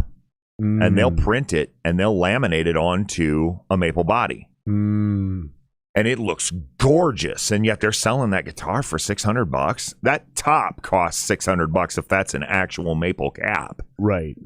It's a photo finish is all it is. Right. Or it's a veneer where that's like a 32nd of an inch thick that they glue on. Yeah, that's what somebody was telling me is like a lot of those, they're veneers. They just shave off. They find one really beautiful maple top and it's got one defect in it which they would never allow it on, but they're like, you know what, fuck it, it's good enough for this though, because we'll paint it a little heavier around the edges. The burst will be a little and they just shave layers off it like you're fucking like a deli slicer. And then they just glue those on a bunch. That's what like that one over there, that's actually probably an exact example of that top is probably a veneer from an ESP that was beautiful, but it wasn't quite beautiful enough to actually be up there. And so they're not going to put that on a $9,000 ESP that they're trying to sell, but they don't feel bad about putting it on a $500 limited they'll sell. Right. Or even now that's probably an $1,100 guitar. Oh yeah. But that's crazy. Even cheap guitars are no longer cheap. No. Like I remember when you could go to Guitar Center and buy a brand new Epiphone Les Paul for like $350 to $500 was the most expensive. Was $500. Yeah, $500 was the standard with a really nice build. Now they're minimum $550 to $800. Yeah, and that's for an Epiphone. I know. Why would you even do that? At $1,200 to $1,500, you actually get into the lowest end of Gibson. Right. And now, even though it doesn't look as cool, the quality of the wood is dramatically better. Well, and Gibson, the thing with Gibson, though, their quality control went to shit there for a while. Yeah, and you just gotta. It's just, I think it was almost better that it did, though, because it forced you to actually go put your hands on the guitars and play them and make sure you liked it, rather than just going to or musiciansfriend.com or guitarcenter.com and order it. I want this one because it's the color and it's cheap. Well, dude, you might hate that guitar even if it's perfect out of the gate. Right. Dude. Oh, yeah. Because you are right, dude. But I had to fucking take those guitars out of boxes and hang them on the shelves, dude. And some of them were like, I'd have to give them to the luthier. Sprouting frets. Yeah, dude. And I'd have to give them to the luthier at Guitar Center and be like, you got to fix this shit. I can't sell this shit. And I've seen it too where like the neck pockets on Gibsons and on Epiphones and stuff. The neck pocket is seriously relying more on glue than it is on lumber. And that'll kill tone in a heartbeat. True. I've heard Epiphones that sound gorgeous, and I've heard ones that sound like, firewood. And there's just nothing you can do about it because it's the neck joint. Yeah, what's crazy is that Honer is actually a neck through. That's what's actually crazy. If anybody wants to know, like, that guitar's painted all the way up to the headstock. So if any younger people are trying to figure out how do you tell, if you're comfortable or you bring your guitar in to get like set up by anybody, ask them to show you the inside when they just pull a pickup out. Yep. And you or both would be preferable because then you can actually see the whole thing. But you'll see at the neck pickup, you get the neck pickup out and you'll see it, and you can tell. It's pretty cool. And I think that's to me what matters. And it's because of bowing and tone resonance. Like I just noticed, like even on cheaper end guitars, that's the most important thing to me when I'm scouting out a guitar. I don't really give a fuck about the name on the headstock. No, me neither. I don't really give a fuck about the pickups or any of the electronics because literally I can change all of that. Is what I care about is like how well the guitar itself was built, the construction of the actual instrument, fretwork, and the neck. Like, is the neck like a good quality? Well, it's like the builder I was telling you about. Could I beat somebody to death with this, or is this gonna break? There you go. There's a good standard for guitars. But like the builder I was telling you about, he built 2 custom builds for me, and I mean they are custom from the ground up. Everything from woods to fret wire. He had me spec the whole thing out, and then he built it for me. And he's done 2 of them. One's a Les Paul style, one's a PRS style, and they are gorgeous, gorgeous guitars. And amazing tone out of them. They're some of What does he charge you for something like that? You would not believe me if I told you. He doesn't do it anymore though. But they were like $2,000. That's incredibly cheap. Yeah, for what you'd pay to get that out of Gibson or out of ESP. Holy balls. Man. Yeah, or fucking PRS is even worse. Yeah, and that PRS doesn't actually do custom anymore. And that Les Paul that he built me. I don't know what I'm talking about. Oh heck, no. So, what is your favorite guitar? Because my favorite guitar is a Les Paul. I'm betting. It's the first Warmoth I ever had built. Is my number 1. So it's a Les Paul style. It's a Les Paul style. It's this one right here. Oh, that's beautiful. Yeah, and that guitar just has tone for days. And that's a custom build. Yeah. Why is it called a Warmoth? The brand. If you go to warmothguitars.com or warmoth.com, they're a guitar builder. But the one, let's see, the first. I thought I'd heard of that, but I didn't know it was a guitar builder. Yeah. So the first Les Paul. Maybe you mentioned that earlier, so it was already in my head. That Mike built for me is that one. And that is a 5A maple cap that's not book matched. The whole thing is like that thick, and it's one piece of maple. That's you can tell because it swirls up. It's not. Yeah. It's not book matched. You can tell. That's. For people that don't know, what we're talking about is like how a lot of guitars are made. Most guitars are made. Yeah. The reason you see a seam right down the middle is because they literally saw a piece of wood in half, and then they open it like a book, and then they just glue it down onto the actual guitar body, and then they cut the actual, like, you rotate it around and cut that final shape and get everything where you want, so all your edges are dope. And then if they put binding on there, is I got binding on That's it? actually natural binding. So he masked the binding. And if you look close, he actually stained it. So you can see the stained maple all the way around the edge. So it's got that black. Wow. Yeah. That's really cool. I know. That's he did gorgeous. such a killer job on that guitar. and the neck is Pau Ferro. So it's not stained or anything because it's such tight grain wood. It doesn't need finish. Dude, wood is incredible. Wood has always been expensive for guitars. Yeah, like because the four main guitars that the four main woods that guitars are made out of are mahogany. Yep. Alder. Well, I meant like the super high end precious. Oh, expensive. okay. So it's like mahogany's insane and has been for a long time. Ebony is insane and has been for a long time.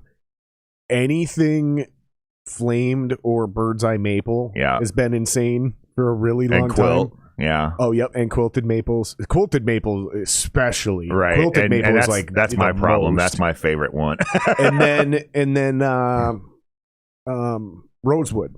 So rosewood, mahogany, ebony, and any special kind of maple, especially and then that's the quilted. other one he built for me. That shit is fucking gorgeous. I know. Dude.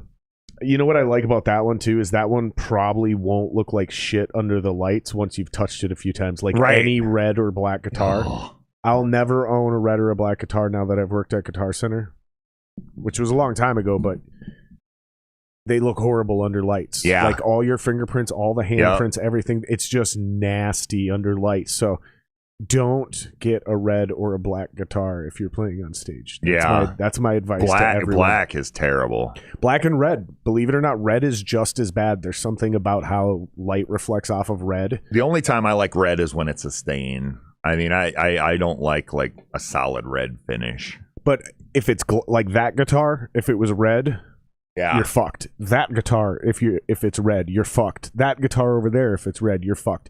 All of those patterns and styles, like the red flat stain is the only one if it's matte. Right. Then you could get away with a red guitar, but then you could also get away with a black guitar. Because it's like my double neck's red, but I don't play that on stage because that thing weighs almost 18 pounds and it's a BC Rich bitch double neck. I got to get that fucker set up. And it's terrible. See, that's kind of my hobby now.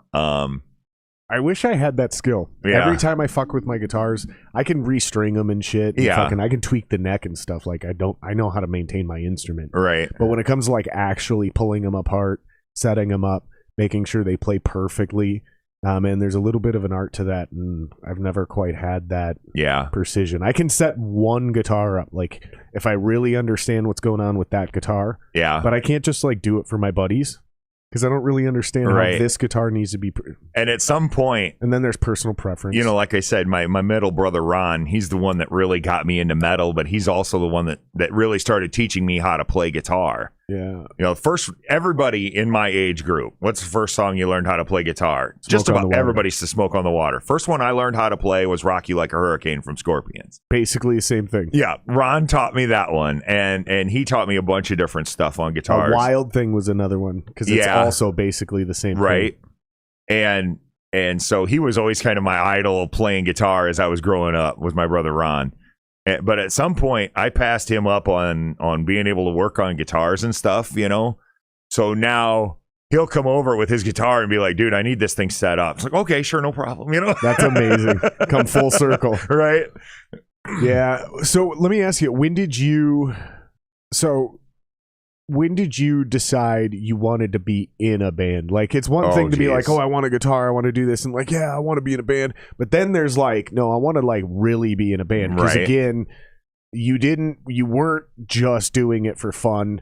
And I know this because if you're just doing it for fun, even if you get out and play shows, nobody puts in the kind of effort you guys did and tries unless you wanted to do this for real. Right. What pushed you to make that decision? Like, why? What? Because again, you were obviously super passionate about football, So what made you go towards music instead of sticking with sports? Okay. Was like there an injury or something? Injury is a big one. That's usually what gets us. I was playing football. We were playing against Carroll Kemper, which is a little two community school down in Northwest Iowa. And they had this kid who was on their line, and I hate to be a jerk, but I mean, this kid looked like 325 pounds of chewed bubble gum. Okay. I mean, he was big. That's why they made him the center, but I was eating his frickin' lunch. Okay. I mean, I had 3 sacks by halftime. I'm killing this kid, and he's sucking wind. And so he starts doing this thing where he tries to like bear crawl sideways and roll into me. Oh, yeah. To stop me from getting around him. The problem is, he gets down in the bear crawl for about 1.5 seconds and flops over because he can't hold himself up anymore. And as I'm trying to cut around him, he rolls and lands on the side of my right knee. And yeah, that was it. Popped the ACL, LCL in a brace for 6.5 months. And back then, there wasn't knee surgery like it is today. I mean, that was it. They'll bolt it back on there. So staple it, whatever it was, but you're basically done. Yeah, I was done. I couldn't play football without a sports brace anymore.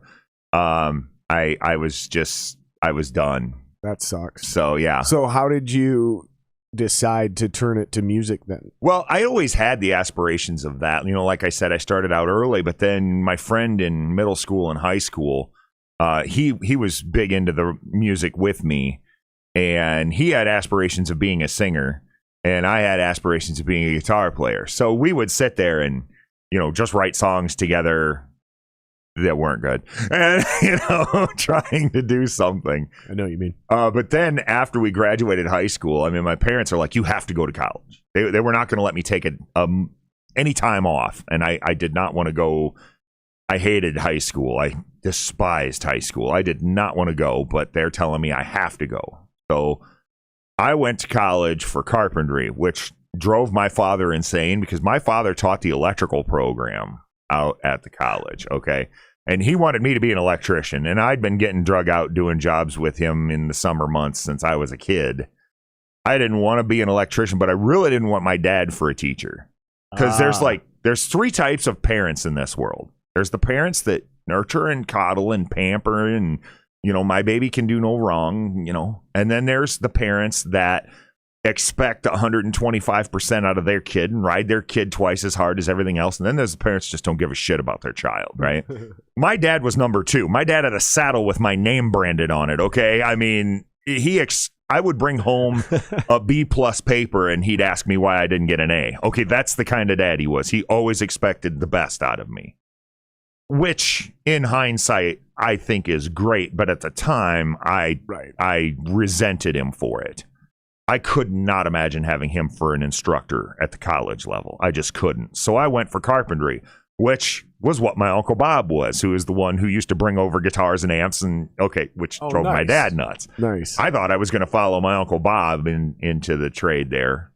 But 2 weeks into being out there at the college, the kid that I was friends with in high school that was a singer, we met another kid who played guitar, and he knew a kid who played bass, and next thing you know, we have a band. And college, fuck college, I'm going to be a rock star. Did you right? guys notice how he left the drummer out of the equation? We didn't have one at the time. You couldn't find a drummer. You couldn't. I thought you meant like you didn't need one. No, you could set off an atom bomb in Northwest Iowa and not hit a drummer. Okay, it was that bad. Damn. And so we got started playing together, and then we eventually found a drummer in Sioux Falls, South Dakota.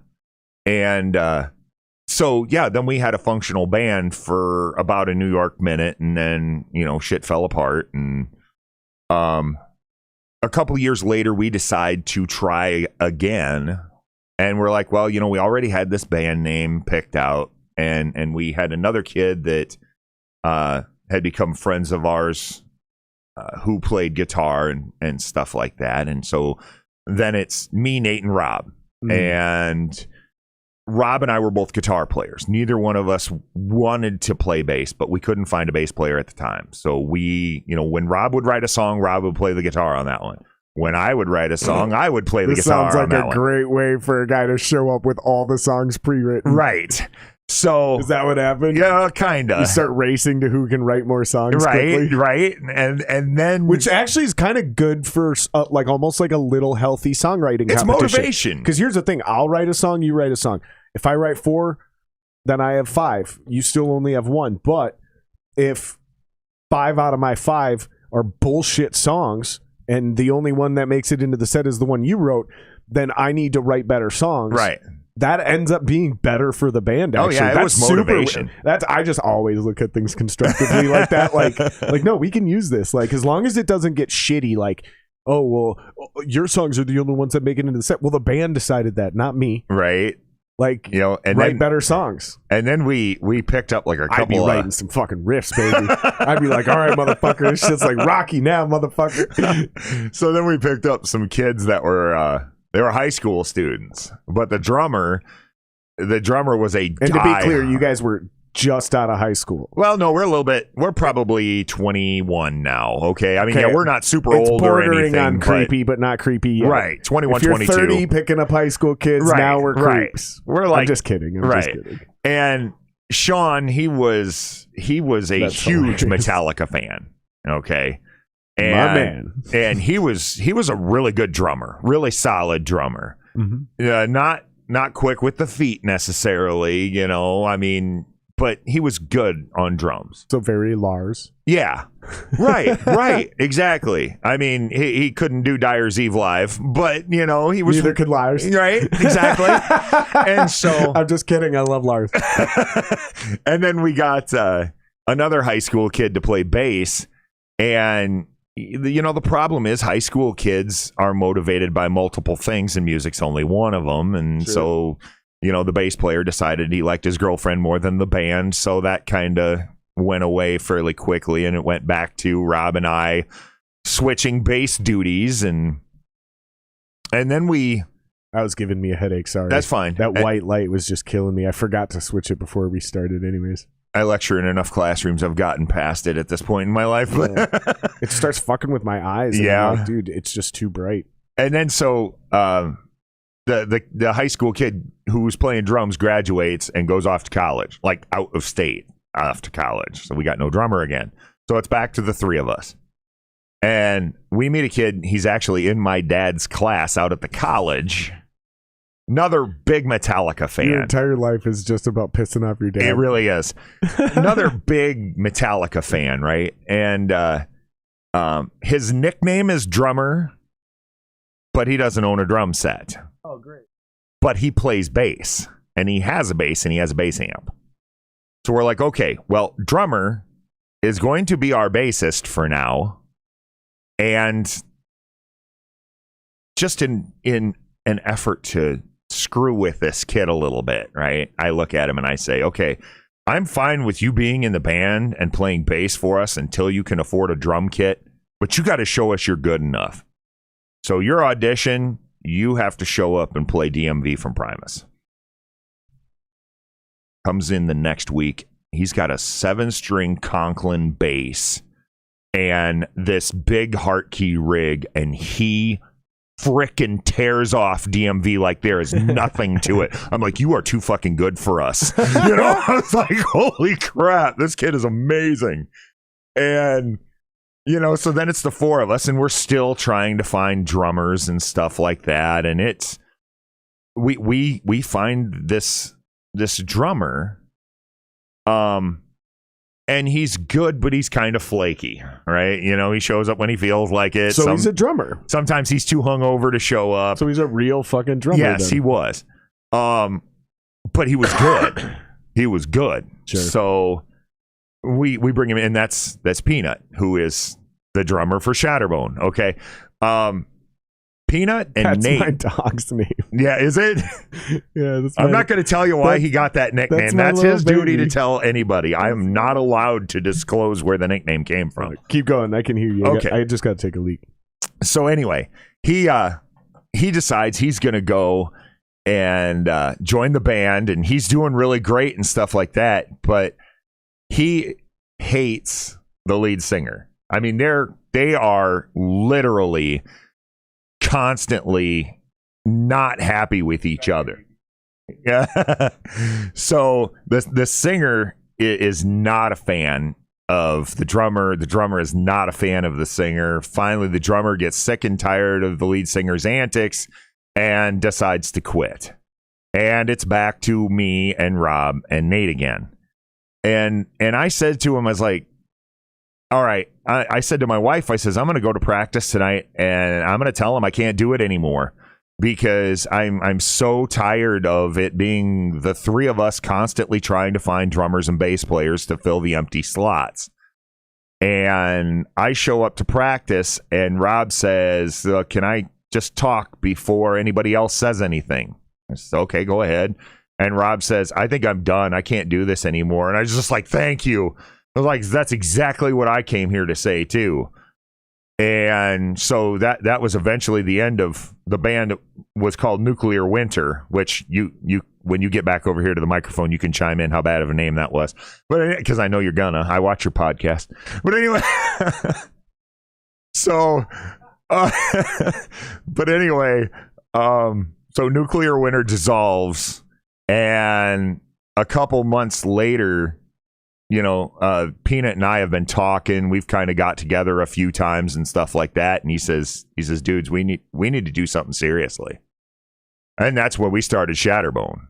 So let me ask you, Nuclear Winter, great band name, by the way. Yeah, no, one of the best I've ever heard. No, none of us had good band names back then. It's really hard to come up with a good band name. That's why there's so many. But that's like part of the game and why I love making fun of bad band names is because like most of them are bad. Yeah. Like very few good band names. I would say good band names are about as common as good bands. And the super rare thing is to find a good band with a good name. Yeah. That's some fucking real shit right there. But so let me ask you, I know that you were simply struggling to find guys, period, on that instrument. It wasn't even about finding the right people necessarily, even though that clearly was a thing you mentioned. It was finding warm bodies that could pick up sticks or warm bodies that could pluck a bass. But let me ask you, do you think if you were a better band, it would have been any easier? I don't. Okay. Just because, I mean, growing up in that, I grew up in a town. The town of Sheldon is 5,000, and it's the biggest town for 30 miles in any direction. So when dude beat you to the punch in that meeting and said he was done, all the relief.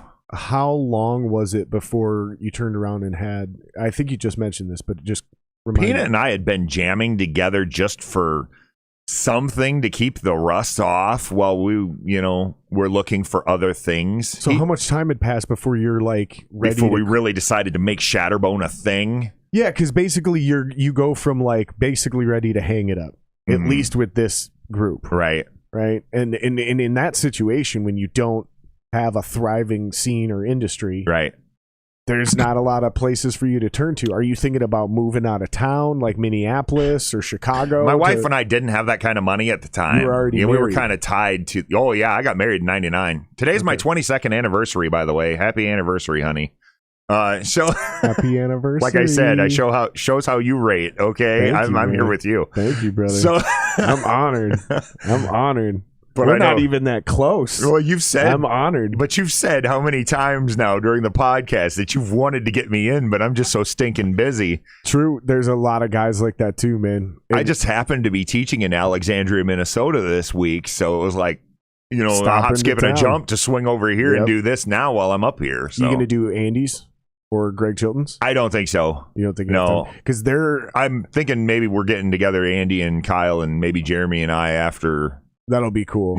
You guys will have a good time. And Greg, he does them on Fridays, so I don't think you'll still be in town, will you? No. I'm taking off Sunday, so tomorrow afternoon. Okay. So you popped in yesterday to teach, basically. Yeah. Well, no, I taught Wednesday and Thursday over in Alexandria. And you're just hanging out. It was a screwy schedule. Gotcha. Because they needed me like noon to 4, and then they needed me at 8 at night to midnight, both of those 2 days. So then Friday morning, I got up and drove over here and visited a few friends, and so. Well, I'm sure a lot of people are super stoked to see you, dude. Yeah, it's so hard because, I mean, like I said, we used to be up here 25, 30 days out of the year. And, now if I get up here once every 2 years, it's busy, so. Yeah, tell me about it. So, okay, so how much time goes by and what's your mindset after dude beats you to the punch? I know immediately you said relief. Yeah, it but was. I'm saying, like, were you depressed over the next 2 weeks, a little 6 weeks? bit. Did you think I was kind of like, God, am I going to just sell all my shit and give up? Or, because I didn't really know. There wasn't a lot of bands. Right. I mean, and the ones that were entrenched and established, you didn't get guys from other bands. Like up here, where you had someone like Tom Croxton or John Gensmer, where they're really good and they're in 4 or 5 bands in the area because they're that talented that everybody wants to work with them. And technology was not easily accessible and readily available to send tracks back and forth. It was possible, right? But you needed some seriously legit setups back then in order to do it. Because you're talking, fucking basically before even the year 2000. Yeah, well, this right now we're talking late 2001, early 2002. Oh, okay. Okay. And like, so how much time goes by between these two projects? Less than 2 months. Gotcha. Like I said, Peanut and I had kind of been jamming a little bit just to keep the dust rocked off, and we were doing stuff like System of a Down and Korn and things that were just giving us something to play. We weren't really writing or anything at the time. But then the one day he says to me, he says, we need to do something. Like, seriously. He says, he approached you. Yeah, he says, you are a hell of a songwriter. And he's the bass player. No, he's the drummer. Well, I thought the drummer quit. Yeah, he quit Nuclear Winter. Right. So now he is the drummer. And no. He was always the drummer. He was the drummer of Nuclear Winter. He quit Nuclear Winter, and then he approached me directly and saying, we need to start something different. Oh, without the singer. Right. Because the singer and the drummer hated each other. He says, we need to do something together. I says, okay, well, we kind of been jamming on and off, and so we decide we're going to do something serious. And I play guitar, I write songs, he plays drums. And we decide, well, let's ask Rob, but if we're going to ask Rob, we're going to ask Rob to be just the bass player. We're not going to keep doing this guitar bassist swap thing. And Rob's Is that not Rob Haspel? Yeah. And he says, sure. Shout out to Rob Haspel. Yeah, what up, Rob? So anyway, he decides he's going to come and just play bass for us. And I say that, but I mean, we did a couple of songs, like covers, where Rob and I would swap just for shits and giggles, because he's a good guitar player, wanted to give him a chance to play his part too. But I was primarily the guitar player for Shatterbone and the primary songwriter. And we couldn't find a singer. And Peanut looks at me and he says, why don't you sing? It's the same fucking reason Dave Mustaine never should have been singing, I don't really have a great voice. And he's like, no, he says, your voice is a lot better than you think. And I've always kind of been self-deprecating and a little low on the self-esteem register, right? I was like, I don't know. It's like, no, just do it. So I started singing and started writing. And of course, I had a very Bear Growl type, not death metal, but at the same time, I'm, very James Hetfieldy, yelling in your face rather than singing songs, Yeah. And that it worked, I mean, we started writing songs. We started getting a catalog together. Did you do any covers at the beginning? We did. Like, did you try to be a cover band? I mean, no. We when Peanut and I were just jamming together, we would jam covers. But when we started getting serious, we were like, we're not going to be a cover band that, sprinkles a couple of originals in. You're an original band. We were an original band that would do a a cover, right? Yeah, that's exactly what we did up here. Mm-hmm. And I don't know where that changed, but it used to be the law. Yeah, like if you were going to play law. covers, you weren't going to get gigs except in like small bars. No, I'm talking before this, like even all the way up to when Metallica became a band. You started off with mostly covers. Oh yeah, and slowly brought in more and more of your originals. And I don't know when or where that fucking happened, but in the entire Midwest, when people go to see music, if you're a cover band, you're a fucking cover band. Right. And if you're an never original anything band, but. Exactly. And if you're an original band, we don't want to hear anything more than maybe one cover towards the end of the set, or maybe right in the middle. Like maybe if it's a chill cover or something. Yeah, but it'd be like number 7 out of 10, and that was it, you know. And or 6 out of 10 or something. It depended, you know. Sometimes we do 6 Feet Under's version of Death or Glory, and then we did Pantera Domination. We play that one. Cold Gin from Kiss. And then sometimes we would do like a extended set where we're going to pull out all the covers, and then we do really fun shit like Glenn Wadey from Cold Colors would come up and sing Cold Gin with us, or you know, Kyle would come up and sing Pantera with us, or you know, we'd have different people come up and sing with us and shit, and it was always fun. Yeah, but it's just cool the way you guys did it, and it was smart. Did anybody tell you to do it that way? Was there a standard in place? You just Nope.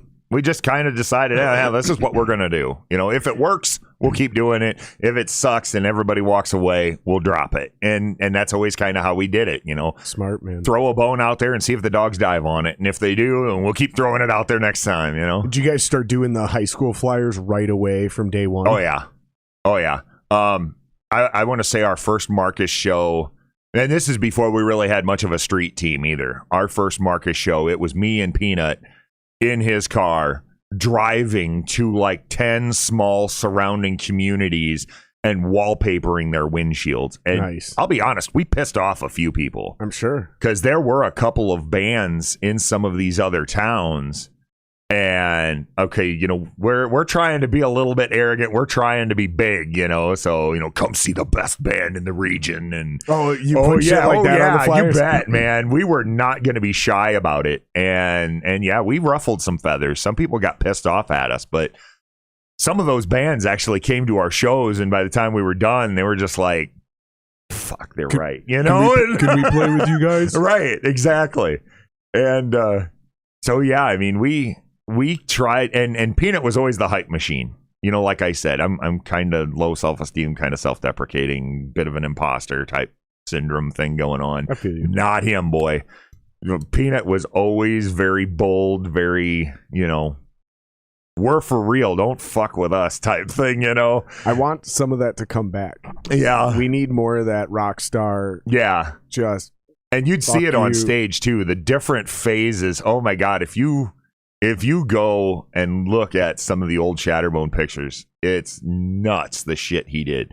He'd fucking pierce his nipples and hang like chains from his nipples and stuff on, paint himself all one color. I remember. Oh God, he'd do the craziest shit, and it's just like, your guys' MySpace page was lit. Yeah, and it's just like, dude, what the hell? Where did you get this idea?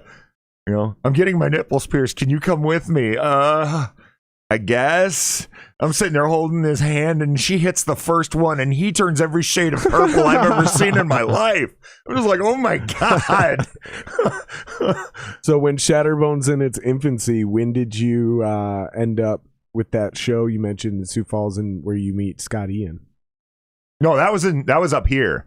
We were in Minneapolis, and Motorhead and Anthrax were playing at First Ave. And we had come up here, Peanut and I had come up here. We were actually writing a song that Lance Lang guest appeared on. We wanted him to be on the album. And that was something we did on the first couple albums, is we had a couple of friends guest appear on a few different songs. So Last Dying Breath, Lance Lang guest appeared vocally and did the lead guitar part on that. So how'd you do that back then? Did you drive up recording gear? He actually came down when we were in the studio and sat in on the studio on one day. And with so what, us. you were just up here to visit and hang out? Yeah, so this time we were up here to visit to write it. I brought my guitar, I brought my amp, and we were going to write it. And so we wrote the song and stuff, and then Lance says, you know, hey, I got a bunch of tickets to the Opeth show. They're doing an early show at the Quest.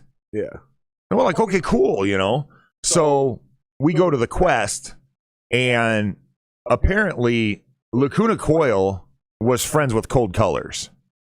I don't know how that happened, But after Lacuna Coil's set was done, they were hanging out upstairs at the Quest with Cold Colors. So we go upstairs because we know the Cold Colors guys at this point, and we're hanging out and talking to them and stuff like that. And I go walking downstairs a minute, and here comes Scotty and Charlie Benette and Rob Caggiano, who was their lead guitar player at the time. He's now in Volbeat, but at the time he was with them. This is during the We've Come For You All tour. Oh, no shit. And I've got several of my CD He's in Volbeat now, huh? Yeah. And I've got... They just opened for Metallica a few years ago. I brought several of my CD jackets with me just in case, and a Sharpie. So we stop them You like Volbeat? Not really. Okay, go on. And so I stop them to get autographs. And, I mean, Scott really did... He was like the biggest dick. I mean, he had this very arrogant chip-like attitude, but he still signed them, but he was still kind of, Charlie was cool as shit. You think he was hungover? I don't think so. I just think that maybe he wasn't having a great night. He wasn't super stoked about, the evening or whatever. Was it winter? It wasn't quite. It was September, October, something like that. So probably still fairly nice. Yeah. Because I noticed rock stars and shit tend to be a little shittier to us if they come in the winter months. Yeah. Yeah. They want to fucking be here. Right. No, which means fuck you, because we're the places that fucking pay your bills during the winter. But I found out years later that it was right around this same time that John Bush told him he was going to be done with Anthrax after this tour. So I'm wondering if maybe he was, stewing on that, if maybe it was fairly fresh and possibly. Okay. So, I mean, I'll give him the benefit of the doubt. Plus, he seems like a cool fucking guy. You remember B? Yeah. Fucking Dano moved to LA and did the whole thing with Billy Ray Cyrus and shit. Oh, yeah. He was also jamming with Scott Ian. Really? Yeah. I'm pretty sure Scott Ian's a cool fucking dude. I bet it's one of those classic scenarios where you caught him on a bad day. Right. Something horrible was going on, like what you just mentioned. Yeah. That is probably what was going on. And I've always given him the benefit of the doubt for that. I just say he was a dick when I met him, sucks, Not man. that he is a dick, but... That sucks. That sucks. That's why they say you never want to meet your heroes. Right. So then afterwards, we go back up. I go back upstairs, and I'm sitting there with Peanut and stuff, and we're like, yeah, it's time to head over for Anthrax. So we're gonna walk down to First Ave from the Quest, and Christina Scabia, lead singer of Lacuna Coil, and Chris Mozatti, who was the drummer at the time, they're like, oh, we'd like to go too. Can we walk with you? And it's thick Italian accents, We're like, yeah, sure. Why the hell not? Come on. You can walk with two people who don't know this city from their ass. Sure, why not? So they start walking with us down there. And my drummer, he's like, here I am with my drummer again. He's going to be so pissed if he watches this. But anyway, Peanut says, he says, yeah, we're up here to have a good time, and my girlfriend just broke up with me. And she goes, oh, poor baby. And she gives him a kiss. I'm like, you suck. Have you ever seen her? Yeah. Oh, my God. I'm like, you suck so bad. Like, you're married. I know. And still jealous. But still, it was like, dude, what the heck? You're like, you call your wife. You're like, honey, I need you to tell me you want to leave me. I'm going to put it on speakerphone. Just trust me. I'll explain later. No, I would never. But yeah, I was just like, oh man, you lucky little bastard. And he's like, yeah, well, you got Anthrax's autograph, so shut up. He's right. He's right. So anyway. And then we went to that show and got to laugh at God, I wish I wasn't so happily married. And Jeremy Blake and Lance Lang are just lit 5 sheets to the wind. And we're watching them try and hit on girls while they are literally fall down drunk. And it was surprised so Blake funny. hasn't jumped into the chat. Yeah, what he used to lovingly refer to as Night Jeremy. Okay, that's what we had Jeremy. There. We're rock gods, man. Yeah, Night Jeremy was long before me, but when it was me, him, and Ryan in Dying Euphoria, we all had alter egos, and they were all bad. Yeah, he had Night Jeremy with Jeremy Blake. Ryan's alter ego was Rain Mustaine, Yeah. and mine was Jared Lee Roth. All horrible, horrible alter egos. But those are also the same personalities that made us rock stars on stage. Yeah. You know, so it's Right. like this sick relationship you have Yep. with this part of yourself that you had to create from nothing in order to be dope on stage. And then you got to wrestle But it just with them didn't for the rest translate of well when you're trying to hit on girls in a club that you're not playing at. So, I mean, Sometimes it did. You'd be surprised. You'd be fucking surprised how many times Jeremy and I would come into somebody else's show. We weren't playing, and we'd bang a couple of hotties and get out of there. Yeah. So anyway, yeah, that was pretty much the story there. And then Oh, after night, we Jeremy. left, did you ever know Tommy Brown? No, I don't think so. Okay. I mean, maybe, but it doesn't ring a bell. All right, he was the bass player for Seventh Calling for a while, and then Did he wear a cowboy hat? I swear to God, somebody in that fucking band wore a cowboy hat. No. But years later, he was, and he might still be playing with Shadowcraft. So, have you ever heard of them? No. Okay. But these names. I know. man. I know. It was, Shadowcraft. All I can think of is Dungeons and Dragons. yeah. Like I'm just immediately Well, thinking they're sword very metal. they're very kind of goth metal type thing. Yeah, you sword know? metal, goth Right. metal, sure, yep. But it's Which means you actually probably have a great band name. If I know exactly, this is always the debate, right? When people hear your name, they should know what type of music you play. yeah, It's either that or they should have no idea what kind of music right, you play. right. It's one of the two. And but it was Joy Lovecraft was lead singer, and he played lead That's a guitar. great name. He played lead guitar for Epicurean for a while. Joey Lovecraft? Yeah, That's a dope name. and then Tommy Brown. He was Tommy Buns. he played bass, and then Jamie. Oh God, I just drew a blank. Jamie Strobach's drummer. I recognize that name, Jamie Strobach. Yeah, he runs a studio up here when he's not playing. But he played drums with Seventh Calling for a little while too. But anyway, Tommy was the bass player of Seventh Calling at the time, and he was so fucking drunk. We're like, okay, dude, you're coming back to the studio with us. I'm not even letting you drive. We're walking back to the parking garage. He's like down one of the alleys. You can hear him retching. He's drank so much. It's like, oh my God. So we got him back home in one piece. And then, yeah. But that was a crazy night. We had a lot of fun that night. And again, that's another one of those nights where we started, meeting more people. And we really started networking up here probably close to a year before we ever set foot in this city with instruments to actually perform. No shit. Yeah. Coming up here to hang out at shows, coming up here to hang out with Seventh Calling, coming up here to parties and meeting people and networking Smart, and man. getting our name out here It's before. smart. How long did it take you to build a really good crowd down in Iowa? It really didn't take a long time. I mean, I think our first show down there, we had maybe 180, 150. But probably within the first three shows, we were well over 300. So you guys are actually back together. yeah, That's one of the cool parts of you coming up and doing this. thank God for COVID, or we'd have been on stage a year and a half ago already. Really? But yeah, it was about 2 years ago. Peanut calls me and he says, dude, I've come to a realization. I says, what's that? He says, my kids have never seen me play.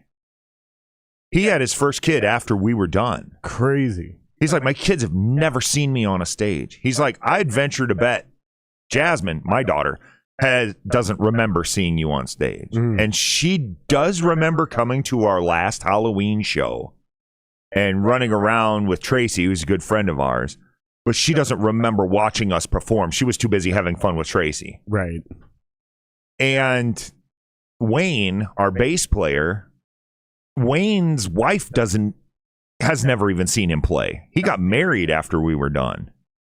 So we're like, we have a whole part of our life that isn't aware of Shatterbone, really, other than tales that we tell. You're not doing it for fame or fortune. You're doing it to show your kids. That's fucking cool. And then I've never heard of that as a motivation. I know, but then I was like, it's a good idea. Let's do that. And then as we started doing it, we're like, why the fuck did we ever give this up? So why did Shatterbone come to an end? It was a lot of reasons. I mean, first off, I was going back to college. Okay, I was going to be a serious, college student this time, not trying to be a rock star. We'd tried to get signed. We'd tried to do a few things. We tried to get somewhere, and we just never got any traction. And, it became more and more obvious to us that we just weren't going to make a living in that world. And I needed something better than lugging beef and doing Joe jobs in between gigs. So I decided I'm going to go back to college and go to college for electrical, except my dad was no longer teaching. What's a Joe job? The job that you'd never, ever in a million years call a career. It's just something that you do to get a paycheck so you can, keep the boat afloat for another month, right? When you're not busy with the band, you're doing one of them. Gotcha. Okay. And then, so I decide I'm going to go back to college. I'm going to get a career. I'm going to, go to college for electrical. And my dad's not teaching it anymore, so I don't feel bad about it. Except for the fact that every single instructor there is a graduate of my father's. But anyway, so he still knew what was going on the whole time I was there. But then Peanut, his fiance, was pregnant with their first one at the time. So he decided, the whole running around being a rock star thing isn't going to fly anymore either. The only one that... And Eldon, who was our lead guitar player at the time, had so many commitments because he's one of the best lead guitar players in our area. And he actually told us, he recorded the song Skeletons with us. If you want to go on Spotify, all Shatterbone stuff is on Spotify, and that song's on there. But he did Skeletons with us. He did the lead part, and eventually he called us up and said, hey, if you guys ever want to do more stuff together, let me know. And we were floored. It's like, oh my God, Eldon Fisher wants to play lead guitar for us. And so he came and he played leads with us on the last album and became a full-fledged member about halfway through promoting the second album. Wow. And Eldon had so many commitments. He was just like, I really can't keep committing time to Shatterbone, so I'm going to have to be done. So everybody was pretty much at commitments musically. Yeah.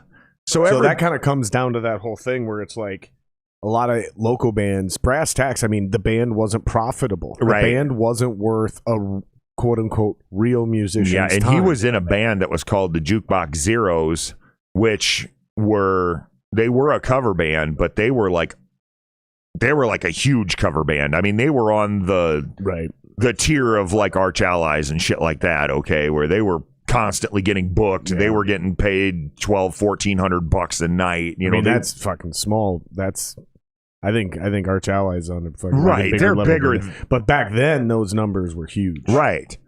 And so they were doing real big business, and we just weren't. We were slowing down. And Eldon knew it, and he says, I can't commit any more time. So the only one who really was opposed to the move at the time was Wayne, who was our bass player. Well, Wayne was 10 years younger than us. So, okay, the band dissolves. We recorded our third album. We played one show in promotion of our third album, and that was it. There's a lot of people that have never even heard Evolution, and it's sad. And I think it's our greatest album. I really do. And it's out there too. You can Spotify, right? And iTunes and all the other places that, Yeah, it's all just Shatterbone, right? Yeah. No weird numbers or... No, just letters. Shatterbone. And no spaces either. And not Shatterbone. It's all one word. Yep. So anyway, that was kind of the end of it there. And I got so focused on my career at that point that I kind of just, as Peanuts t-shirt says, I quit the band, now I play with myself. So, it was kind of the thing, I wonder if it's going to be one of those hilarious things where now that you guys all have like stable lives, make pretty decent money, right? So you don't need the money. Right. Because like I think there's two ways bands actually do well, right? Mm-hmm. It's when they're financially comfortable in what they got going on, so they can just write their music, right? They just do their thing and they don't really give a fuck. So all they want to do is write the dopest music for them because they don't give a fuck about the money, right? And then somehow it catches wind and it catches fire and they blow up. Yeah. And then the only other way it seems to work, and that's the situation you guys seem to be in, right? You're definitely not doing this to try to become rock stars again. Right. But the music is out there. Yeah, the starving artist method, right? Baloney on hand, living in a van, driving around the country. And that's the other motivation is you're so fucking broke and things are so fucking shitty. You got to make the music thing work. Right. Because you love it so much, you can't even consider going back and getting a real job because that makes you depressed. Being broke doesn't make you depressed. Working 9 to 5 in an office cubicle makes you depressed. Trying to remember, was it Dave Mustaine that said it was, if you have a plan B, you are never going to make it as a musician. And maybe.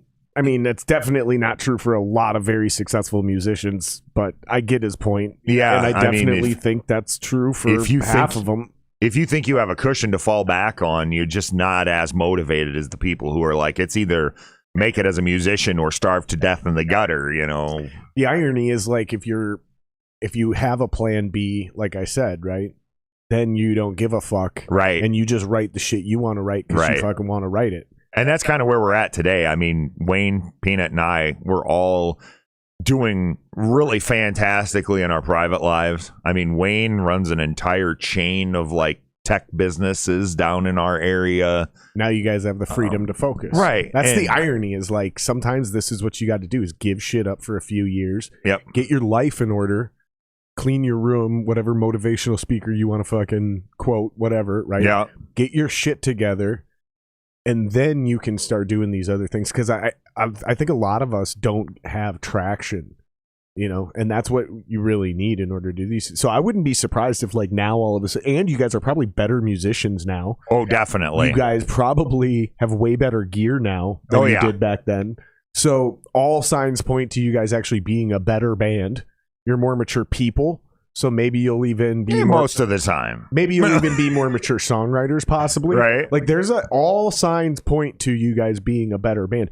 Do you think you guys will be able to draw crowds again? Oh yeah. I mean, we already have had people that we haven't even. I mean, we put a Facebook page together and we started announcing that we're doing the show and stuff. But I mean, we've already had people like, just, when's the show? When are we doing a show? When are you guys going to have a show? Everybody's like stoked about it. And I was nervous because, I mean, I know, and I'm just as damn guilty of this as everybody is.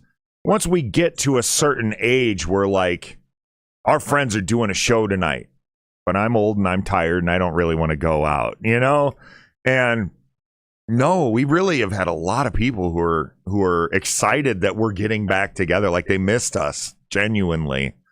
So I'm kind of excited about that. Now, I'm sure our crowd's going to look different because... older, fatter. Yeah, well, yeah.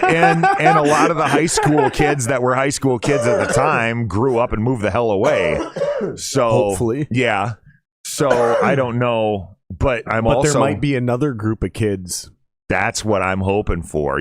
There's been kind of a new resurgence in metal in recent years and stuff, and I'm kind of hoping that maybe that new chunk shows up for this. Yeah. And hopefully you guys can teach them some shit, like, because again, you guys have good gear now because you've had money to acquire good gear. You know how to perform your instruments like real professionals, whether you guys were professionals or not. I mean, because again, you guys, and we honestly, we've already gone over 2 hours. I know, man. I just looked at the clock too. I was like, holy cow. And we can keep going. I'm not rushing you out of this, but I hope everybody understands. They're like, oh, I wish you would have stayed on that. There's never enough time to cover everything. I know, right? It's not fucking possible. So we have to jump around like this just in order to cover some of the key shit and then interesting things that pop up along the way. I'm sorry, I can't give everyone their perfect interview. I gave up on that a long time ago. I seriously thought when you were saying, we'll shoot for 2, 3, we'll go as long as we have to, whatever. And I'm like, you get that much juice out of a lemon? It's like, wow. it's surprising because again, it's like if we were doing an interview, then yes, we would have been done 30 to 60 minutes in. It's like it's just not a good way to put out content. Right. This is way more interesting because again, people like your music. Dope. There's a lot of music that people like. Why should I be into your band or come to your show? This is why, because now with podcasts like this, people can get to know you guys as people. So like I said, now they can become fans instead of just like, oh yeah, their music's okay. Now they're like, I fucking like that dude. Yeah. Like I'm a fan of that guy. Like I don't even like the music that much. I'm just such a fan of that guy. I'll fucking pay for their content. Like I paid for their album. I wear their t-shirt. They're not my new Metallica, but I fucking like these people. Yeah. That's the difference between people going, I don't know, I want to be like him. It's like we're grown men. Yeah. We're never going to, like, I'm never going to look at any dude younger than me and be like, man, I want to be like him. I'm a fan of that. That's not why it happens. Right. I might like your music, but like, why should I be a fan of you when your band's probably not going to be here in 2 years? Because that's what happens to bands, right? Oh, yeah. Like, that's the theme of this podcast is bands break up. So it's just one of those things where I think this is one of the best ways to promote your art now. Right. Is so people can get to know you and then be more vested in the art they already like. Yeah. And there's one more thing I got to say, because we got plenty of time. I haven't even mentioned Tommy yet, who is our new lead guitar player. He's freaking amazing. I mean, when we got back together, of course, like I said, Eldon's got other commitments. He was like, guys, I wish you the best, but I can't come back. And we're sitting there, me, Wayne, and Peanut in practice that first time when we decide we're going to get back together and do this. And we're like, it just sounds naked without another guitarist. We've got to do something. And we're all, kind of drawing blanks because we haven't been in the scene in so long. We don't know who's even in the area anymore, who even plays anymore and stuff. And Peanut says to me, he says, there's a kid that works for me. He's a guitar player. He's got some pretty awesome stuff. He says, go check out his Facebook page. See what you think. I go check out his Facebook page. And I am like, okay, first off, here's this kid with purple and blue hair. Okay, he's playing a 8-string guitar that's detuned, and he's playing like these genty chugging rigs, these riffs that are like, dude, he's not a soloist at all. I didn't hear him play one solo, but I'm like, okay, let's give him a shot. All right, I said, give him this song, and this song. Have him see if he can learn the solos and come to practice. He showed up. And I mean, it wasn't like he blew us away on his first attempt or anything, but it was like, he's got potential. And he was fun. He was a fun kid to jam with. So we're like, okay, learn the rest of the set. He did. He was doing great. So we're like, okay, well, you're in the band. 27-year-old kid, 26 or 27. If I'm wrong, I'm sorry, Tom. He's a grown-ass man. Right. But he's still very much in the newer era of metal rather than what we're in, right? And he's 27, tail end a kid. Yeah, right. He's almost a man, and he's a pup to us. Yeah, he'll be a man in about 2 years. Right. I was doing full-time jobs when you were still in diapers. Damn it, Pretty much. So anyway. But I tell you, he's great. He's fun to play with. He's a hell of a guitar player. That's awesome. And so yeah, he's definitely become the full-fledged fourth member. He's awesome. He's earned his spot and he's great. So. Well, and I hope you can teach the new scene of kids to understand that no, you got to have good gear, you got to rehearse, you got to be good at your instruments. You can write and you can like fucking experiment with sending tracks back and forth because it's so easy to do now. Yeah. I mean, $100 piece of equipment, well, it used to be $100, now it might be $150, but you can plug into your iPhone or your tablet, and with these plugins, you can get shit to sound really good on your headphones. Yeah. And guys get suckered, not suckered, but they get seduced into buying these like pedal boards thinking that, oh, well, they got a big PA, I can just plug this right into the PA. It's like, no, dude, don't do that, because when everybody does that, it sounds different, man. And without getting too technical about it, like It loses the look on stage too. Yeah, there is a vibe, but there's a huge tone difference, and you can feel it. It turns it from you listening to live music to experiencing live music. That's the difference. Yeah. Live music becomes an experience when the guys have really good gear and they know how to fucking play it. Their songs don't even have to be dope. You don't even have to like their style. But when you get in front of a good band with good gear and they know how to play their fucking instruments, you bet. You walk out of there like, yeah, those guys are fucking good. I don't like it, but they're fucking right. good. That's the difference. Yeah. Is like, you're not going to get everybody to like your music. Yeah. But you can get everyone to respect you when they leave the room. And like that starts. And energy is everything. Yeah. I mean, I can tell you, we bring 13th Step down to Iowa. Not everybody in that room was a 13th Step fan, but everybody was jumping up and down when 13th Step started playing. And they sounded good, and they were a tight band. Yeah. And fucking, they knew how to perform and blah, blah. And even if you weren't a big fan of their music, you were a fan of them by the end of the night. It was just awesome, and they were a riot. If you can teach those kids how to do everything you did, and then bring in the new technology like YouTube and Facebook and TikTok and all that shit and Instagram, and teach them how to use that to their advantage but still do everything the right way, man, you could teach that whole generation down there how to build that whole thing right back up, because these kids are starting to figure it out here. Yeah. Like part of the reason our scene died is because guys started misusing technology and started sounding like shit. And there's a whole new wave of kids from Stormbreaker all the way up to Revenant Soul.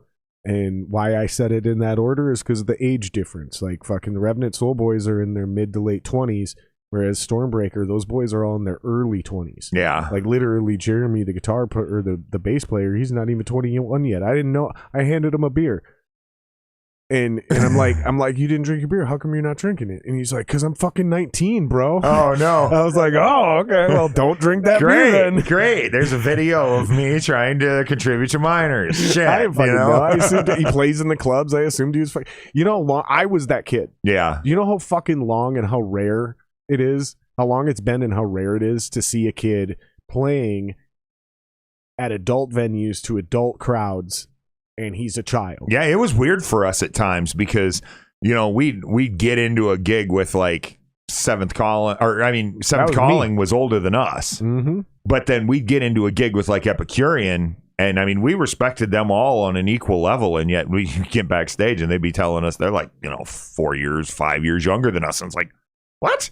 No, when you go see Revenant Soul, they're one of the best bands in town with a cheesy name. I give them shit about that all the time.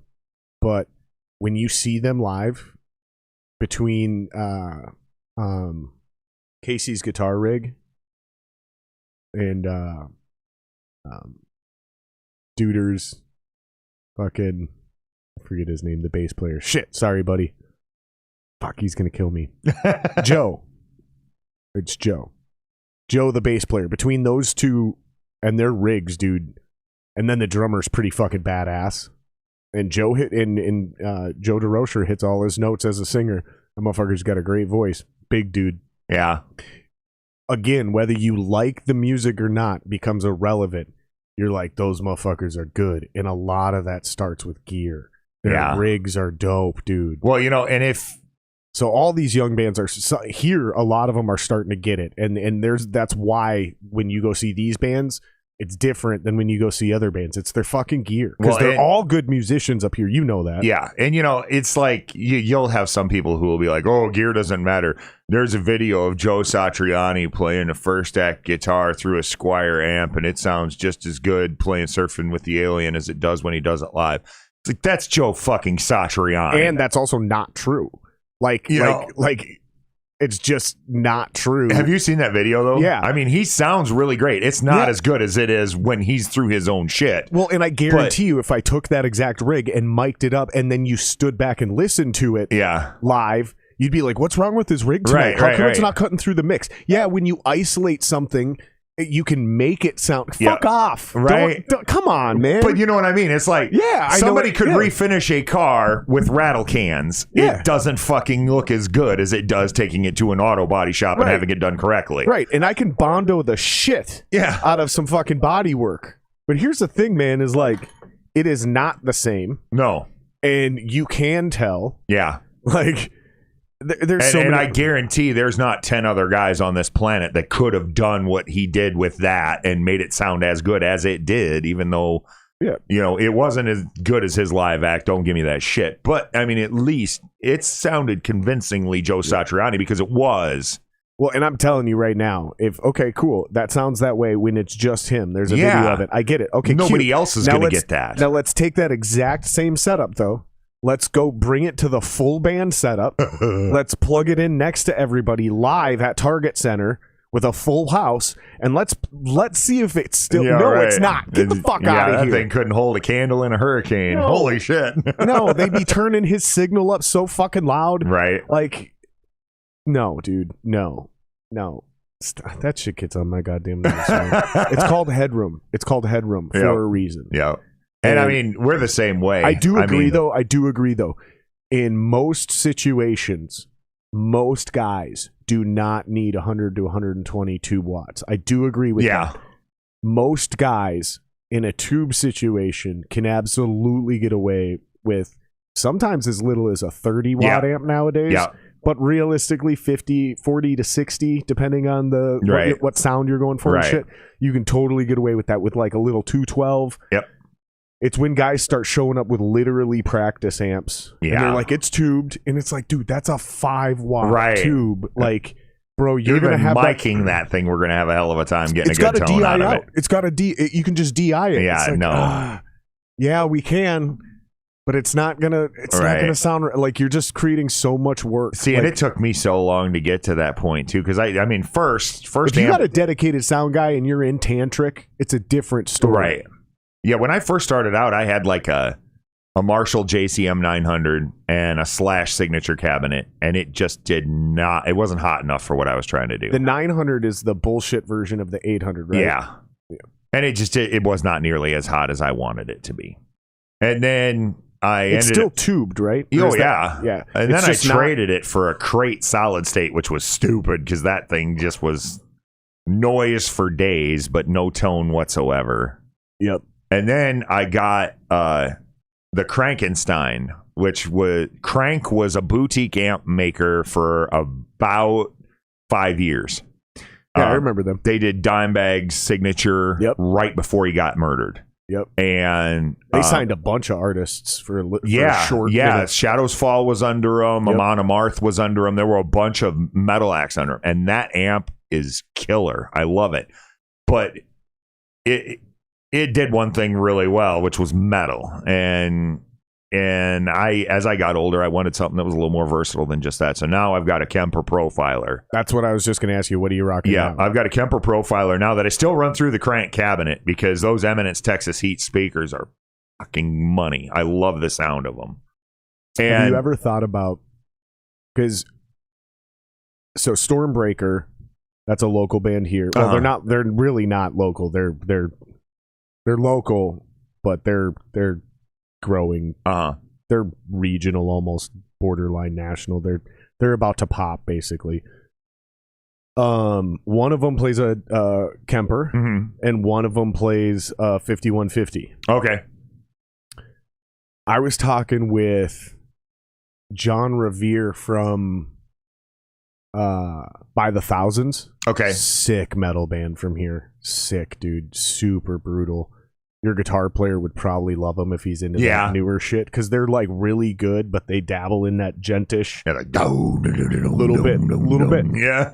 I'll play something for you before you get out of here. But I was talking to him, and I think he said he was on tour with somebody, and he was looking at his rig and how he had it set up. And basically, what he did is he took the Kemper and he ran it through the effects loop of pick your tube amp. Okay. And then through the cab. So you still get the richness of the actual tube amp, but you still get the perfect delivery. And I was like, dude, that might be the ultimate guitar rig. because now you're getting literally the best of both worlds. Right. That I was like, that's pretty. See, genius, and have you ever thought about that? No, I ended up getting the powered Kemper rather than the toaster, so I didn't need an external power amp for it. So, but I mean, that Kemper sounds phenomenal. So it's still solid state though. It's powered. It is. So it's not. There's no tubes in it. No, but I mean it emulates amps so perfectly you can't hear the difference. It's pretty impressive. It's pretty impressive. And the solid state's 500 watt, which I will never in my life use. But you know what's crazy, dude? Is live. Yeah, solid state 500 watts. I still think no. I'm not even dissing it. The Kemper solid state, or I'm sorry, live. The Kemper. There's certain things because I hear them side by side in that Stormbreaker band that I've seen live a few times now. Yeah. And I think, and I may be fucking this up, so don't quote me, don't hold me to nobody. I'm reserving a pass on this one because I might be fucking this up. I do this a lot. But I think we don't have any. Do we have any viewers? How do you know if you have people viewers? Are watching? I turn that side off because otherwise people get too caught up on it. Okay. They're always watching. Oh, we got another viewer. It's like, dude, we're just trying. Gotcha. I've learned that lesson. Same thing. Thank God there's not people blowing up chat because honestly, I'm about to disable chat too because it just becomes too much of a distraction where I don't know. Nobody has anything fun to say about us anyway. Or we're worried about like being funny or entertaining. Right. And it's like, dude. Anyways, I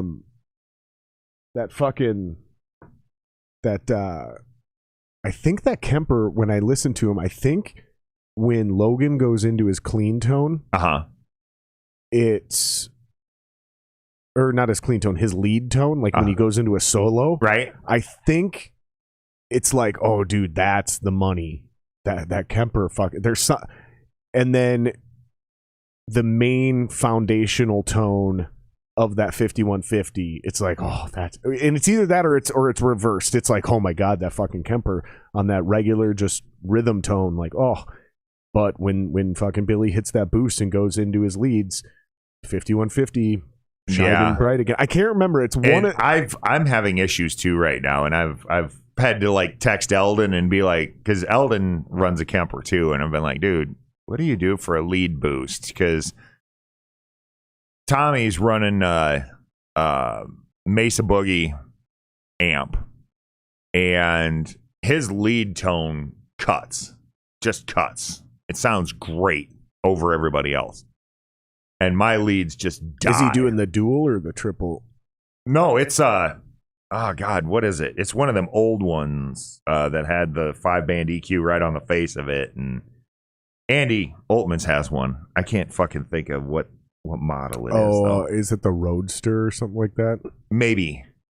I don't think that's it, but it's something like that. Okay. I think I know what you're talking about. But anyway, the lead tone that he gets out of that thing just sounds fucking great. And yet my Kemper kind of, when I'm playing a solo, it kind of feels like it's dying underneath everybody else. And so I got to boost it. And Eldon was telling me I just need to do an entire channel dB boost rather than just a lead foot switch in order to get my same tone just louder for the solo. So I think I'm gonna have to try that out. That makes sense. I know old school what a lot of guys would do before they had booster pedals that wouldn't blow your shit out. You know what I mean? Yeah. That they just switched to the neck pickup. Yeah. They just because it was the lower frequency of the neck pickup, so it wasn't actually louder. It just cut different through the mix. Frequency that would cut through the mix. Yeah. It wasn't. That's an old school trick, though. I actually do that quite a bit, but that's just because as I was like putting my rig together, I wanted to like literally be as minimalist as possible. Right. So I actually went out of my way to start controlling my clean tone. Yeah. By just switching to my neck pickup and my volume levels really low on my guitar. When I want to go to distortion, I just flip to that. I just exclusively switch between the two pickups, and that's how I switch tone. One of the things I found, it's laziness. A couple years back when I had, or it's a lot of hard work. When I had that purple guitar built by Mike Dresch, for the neck pickup, I was looking for something creative, something different. And you can look this up on YouTube because it's out there too. But somebody took one of George Lynch's Screamin' Demon pickups and put it in the neck position of the guitar. Yeah.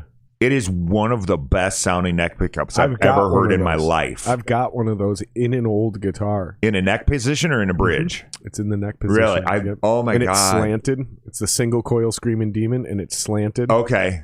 But it just sounds awesome for a neck pickup because George Lynch notoriously hated having any bass in his signal. He's, that was Jeff Pilson's job. Bass is over there. I'm the treble guy. I'm the lead guy. So that pickup in the neck position, you're in a warmer spot on the string, but it's still a brighter pickup so it doesn't get muddy. Right. And it sounds so pristine on cleans. I love it. Yeah. I love that about guitar. I can't wait until I actually, because I want to stay with the minimalist setup. So I really want to keep a clean and simple pedal board.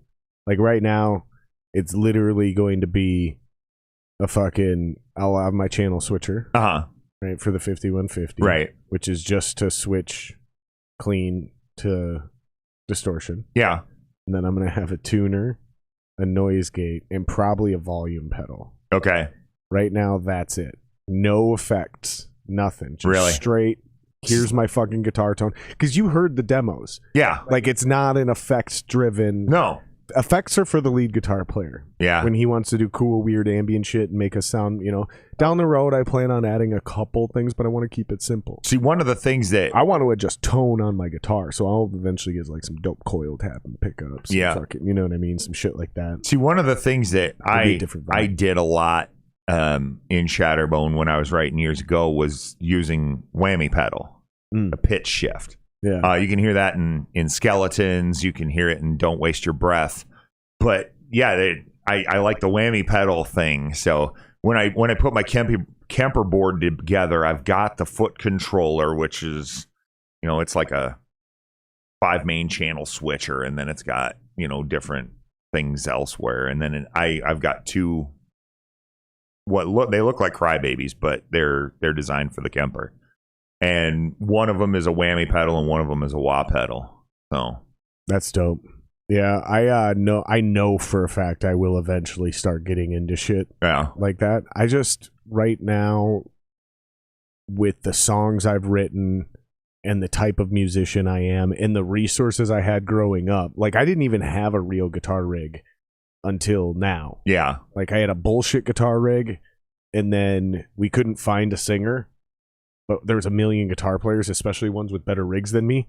So it was like, Jared, you sing until we find a guitar player, and then we never found a guitar player. That's how I ended up doing that. So again, no reason to buy a guitar rig. Yeah. I still had guitars and a shitty practice amp, so I could still write riffs. But I never had the ability or the resources to write songs or even record songs on guitar where I was switching between effects. So it never got built into my repertoire. It was literally like, here's the part, almost like Metallica did it back in the day. Like, we have clean, we have distortion. And that was not by design. I wasn't trying to model after them. It's just what ended up happening. And now that I have more resources, it's like, but I'm not going to go back and approach those songs like, well, what effect should I play here?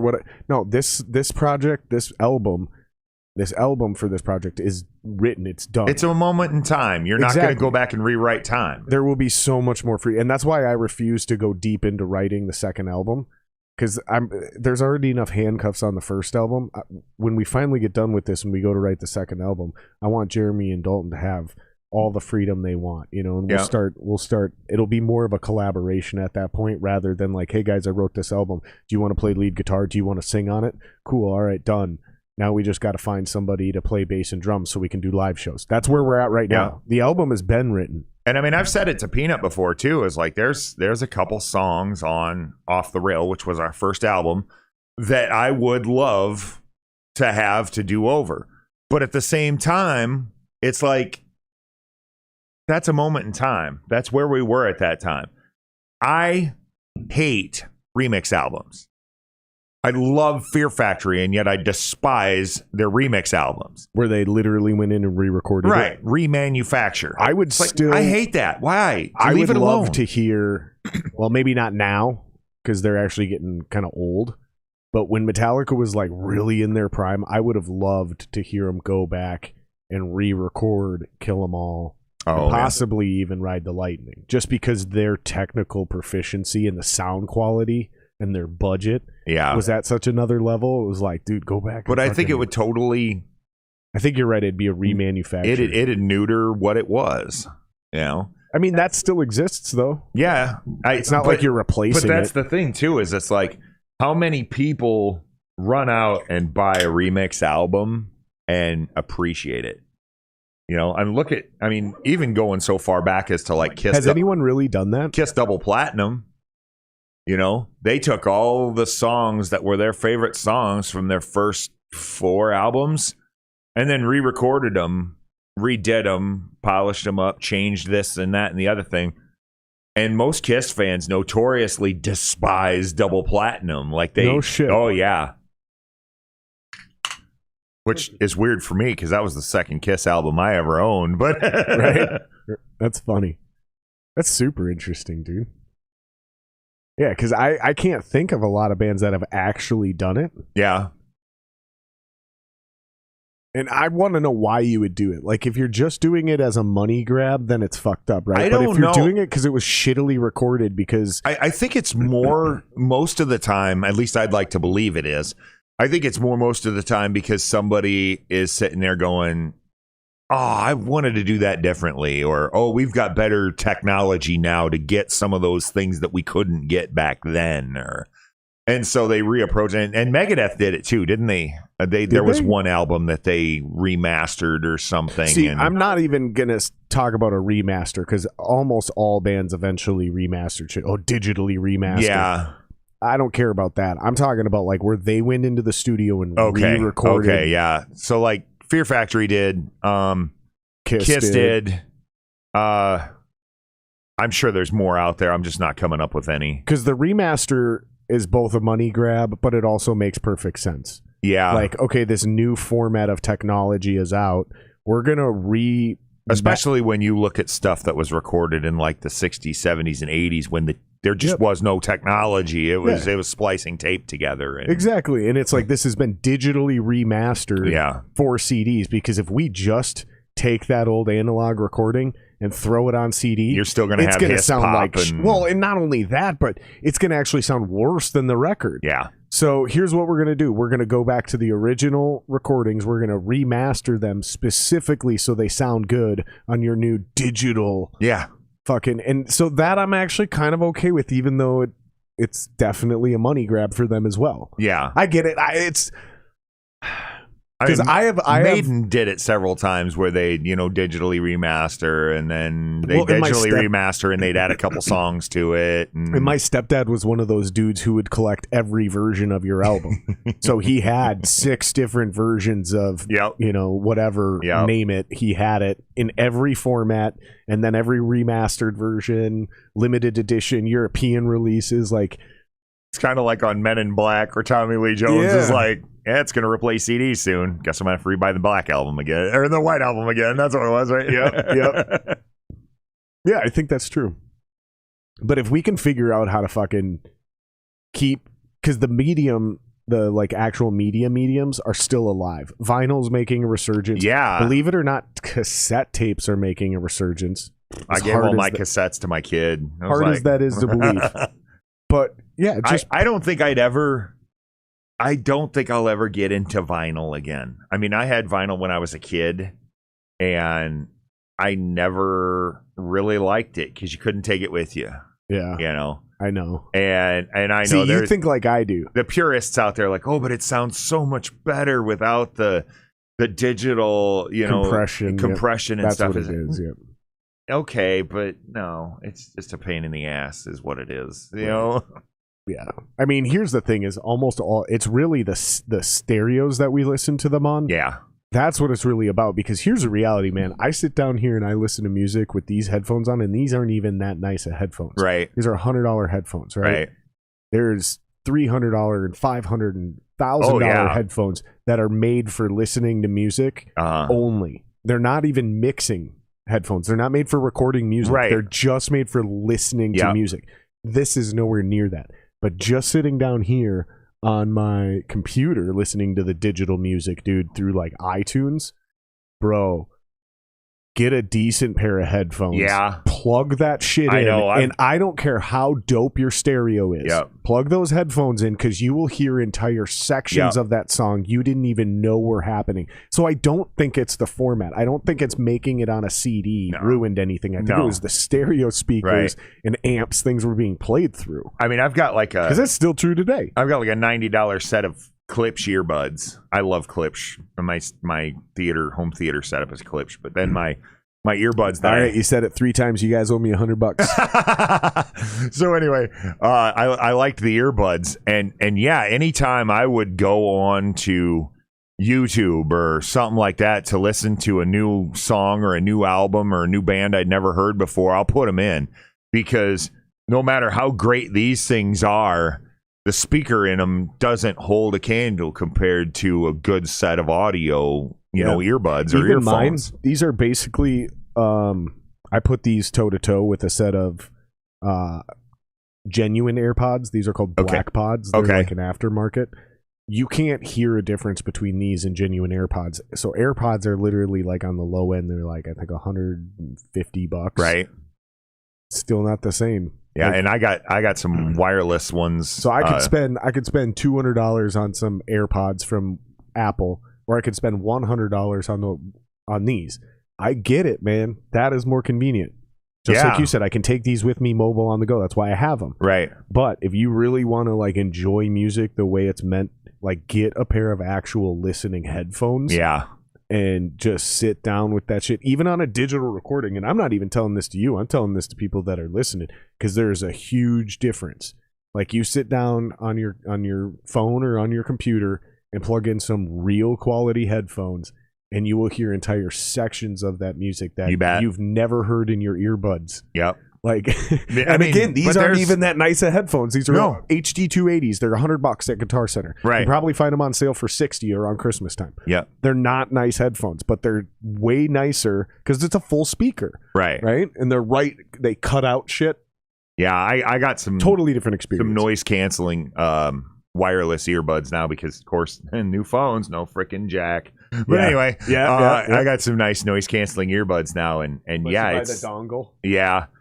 It's great because whenever I'm listening to something, either the band says, "Oh, we should try and cover that," or "Oh, we should go back and listen to that," or "Check this new band out," or something, because you hear things you never hear just listening through a TV speaker or through your phone. It really makes a huge difference. And I notice it the most when I listen to classic rock. Yeah. Especially like, Led Zeppelin, Jimi Hendrix, Pink Floyd, anything in that experimental rock era where they were messing with effects and panning and like the back and forth, an entire instrument section just in the right ear.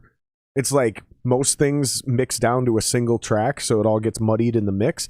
But when you're listening to it in good headphones, there's an entire section of music just far off in the right ear that I didn't even know this was in the song. I've listened to the song 100 times in the last 5 years. Yeah. And just now realized 2 weeks ago, wow, I didn't know that extra part was in there. Yeah, there's stuff like in the Beatles experimental phase too that is just, wow, I didn't even know that existed in there. I'd never heard it before. And I hear it in my own shit. Where like I'm playing guitar, and sometimes I'm just playing to the amp, and I'm like, that's pretty cool. Let's record that. Let's see what that sounds like. You do your thing, blah blah blah blah blah, and then I'm like, hold on, let me listen to that on headphones. And then I'm like, oh, I know what I want to do because I'm hearing this thing I'm doing, and I'm like, all right. And so some guys tend to record guitars in front of monitors. But I'm one of those guys who wants my headphones on. Yeah. Like I don't care where my amp is. I want my headphones on when I'm recording because I want to feel the amp and all that cute, but I really want to hear it like here. And I had it being in the studio too, where it's like vocally, it would sound different once I get out of the booth and then sit in the studio and listen to it through, $2,000, $3,000 set of monitors that are sitting by the computer, but then have them pump it back to me through the headphones too. Mm-hmm. And it's like, well, that sounds way different, and he's like, it'll it'll sound a fourth way by the time I get done mastering it too. Yeah, so. that's why, dude. That's why I try to tell people I'm not a fucking engineer. I'm not a producer, because I can make it sound good on one medium. Yep. Like that's these headphones or that speaker. But there's an entire art to mixing and mastering to where it sounds good on everything. Yeah. And those motherfuckers need to be respected. No That's why kidding. You gotta start paying people for doing you this can shit. pay your buddy, $500 to sit in his basement and record tracks, and he can line up parts on Pro Tools, and he can try and set levels, and he can sit there and dink around with it for days. It won't sound nearly like an album until you get it to somebody who can master that shit. Yeah.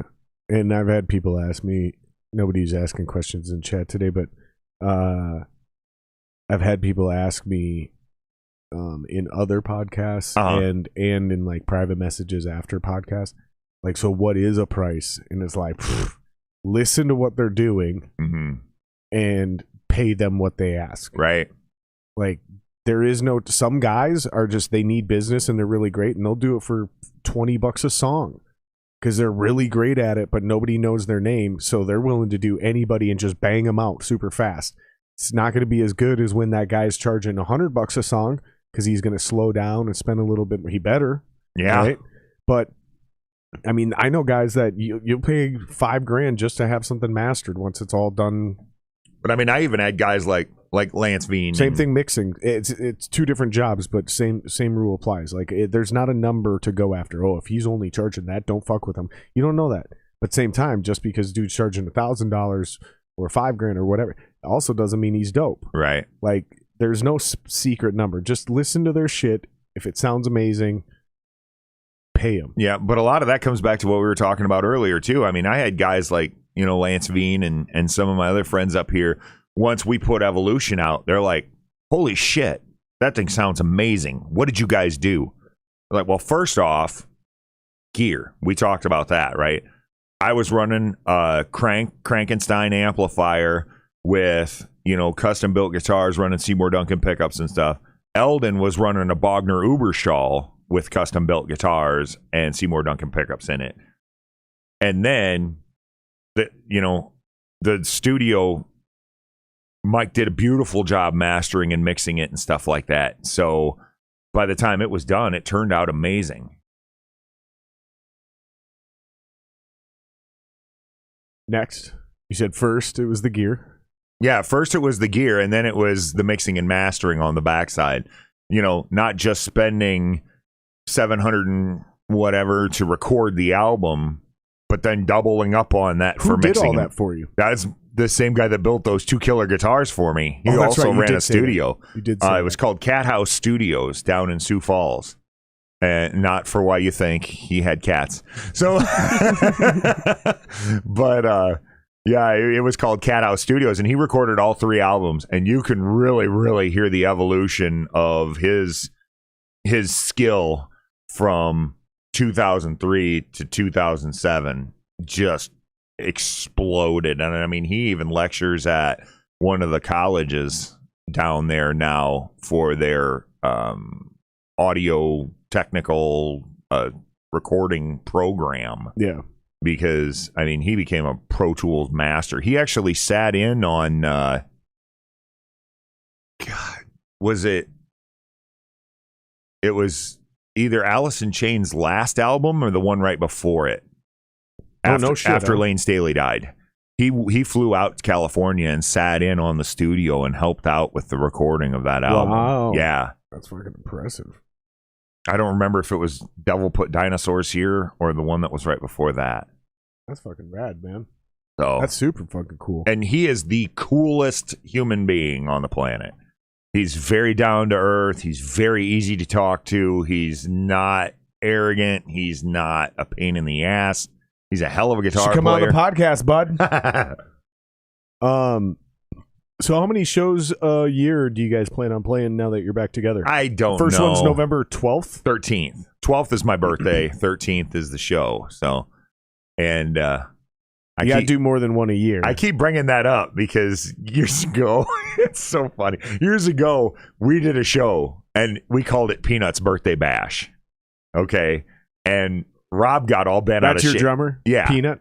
And see, I got it in one time. You're a drummer. And Rob got all bent out of shape. He was like, how come Peanut gets his own birthday show and we don't get ours and stuff? And so then after that, every time it would come up, Peanut would be like, I want my birthday.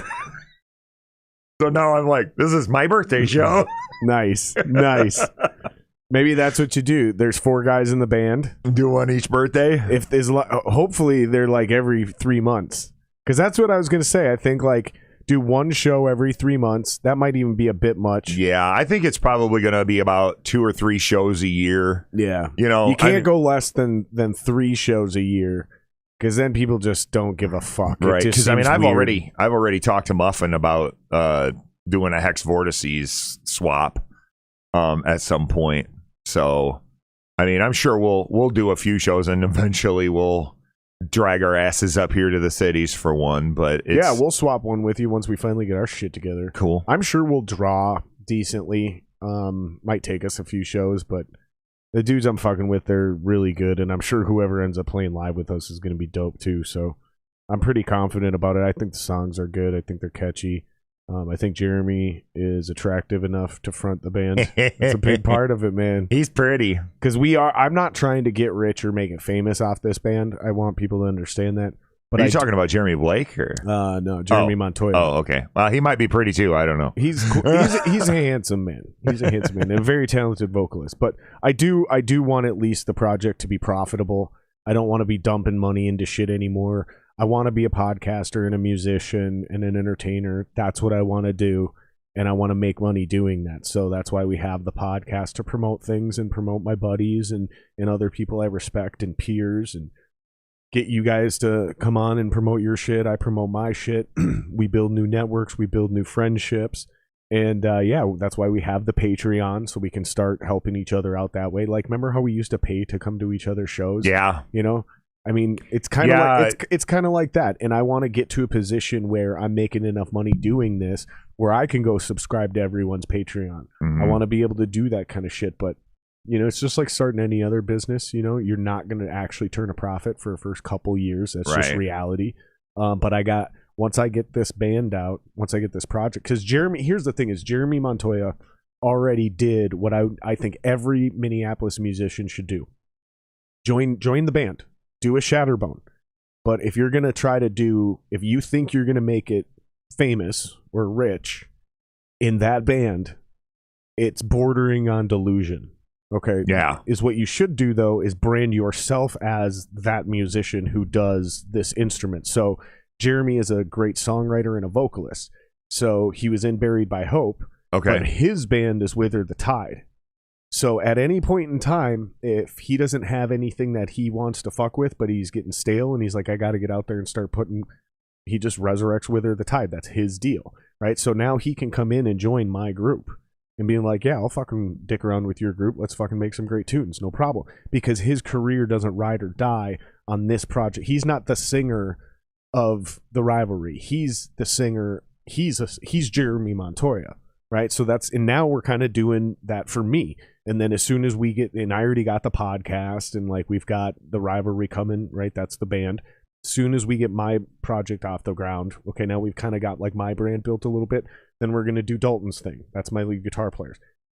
So see, and that was always the cool thing up here was you always had a pretty good sized pond to fish out of for talent. And it's the same exact thing they do in LA or in Nashville. Down there in our area, it's like I said, you could set off an A-bomb and not hit a drummer, you know? Yeah. And it was tough. And the difference is we don't need a record label anymore. We don't need to blow up or get famous anymore. Now, each one of us just needs to figure out how to monetize our personality, doing our jobs, which is playing the instrument we are best at, and then figuring out a way to monetize that further. So for some guys, it's not going to be having a YouTube channel or doing, you know, the Instagram thing. For some guys, it's going to be doing session work. Yeah. It's going to be recording. It's going to be, you know, fucking bullshit songwriting and riff writage for other shit. And there's a lot of other avenues to monetize. But some guys, it's like, that's exactly what it is I make YouTube videos. Yeah. And I show people how to play these riffs or I break down music theory, or whatever, man. Figuring out how to do that. There's guys that just sit there and do videos on different shit you can do with the Kemper Profiler. Exactly, you know? exactly. But they figured out a way. Some of these guys have figured out ways to monetize their personalities, so they don't have their entire careers ride or die on Shatterbone or Euphoria breaking up. It's like, well, now what do I do? Right. Nobody knows who I am, like, especially outside of whatever area you were famous in. And that's what happens to a lot of people because we don't have the same industry that LA had. Right. But I think we can build that back. And I think we're already starting to do it. And I think it's dope. And yeah, because I'm convinced we will eventually draw. Like, because I mean, I miss that shit. We might not be doing like selling out First Avenue anytime soon, but because what is that, like 3,500 people or something like that?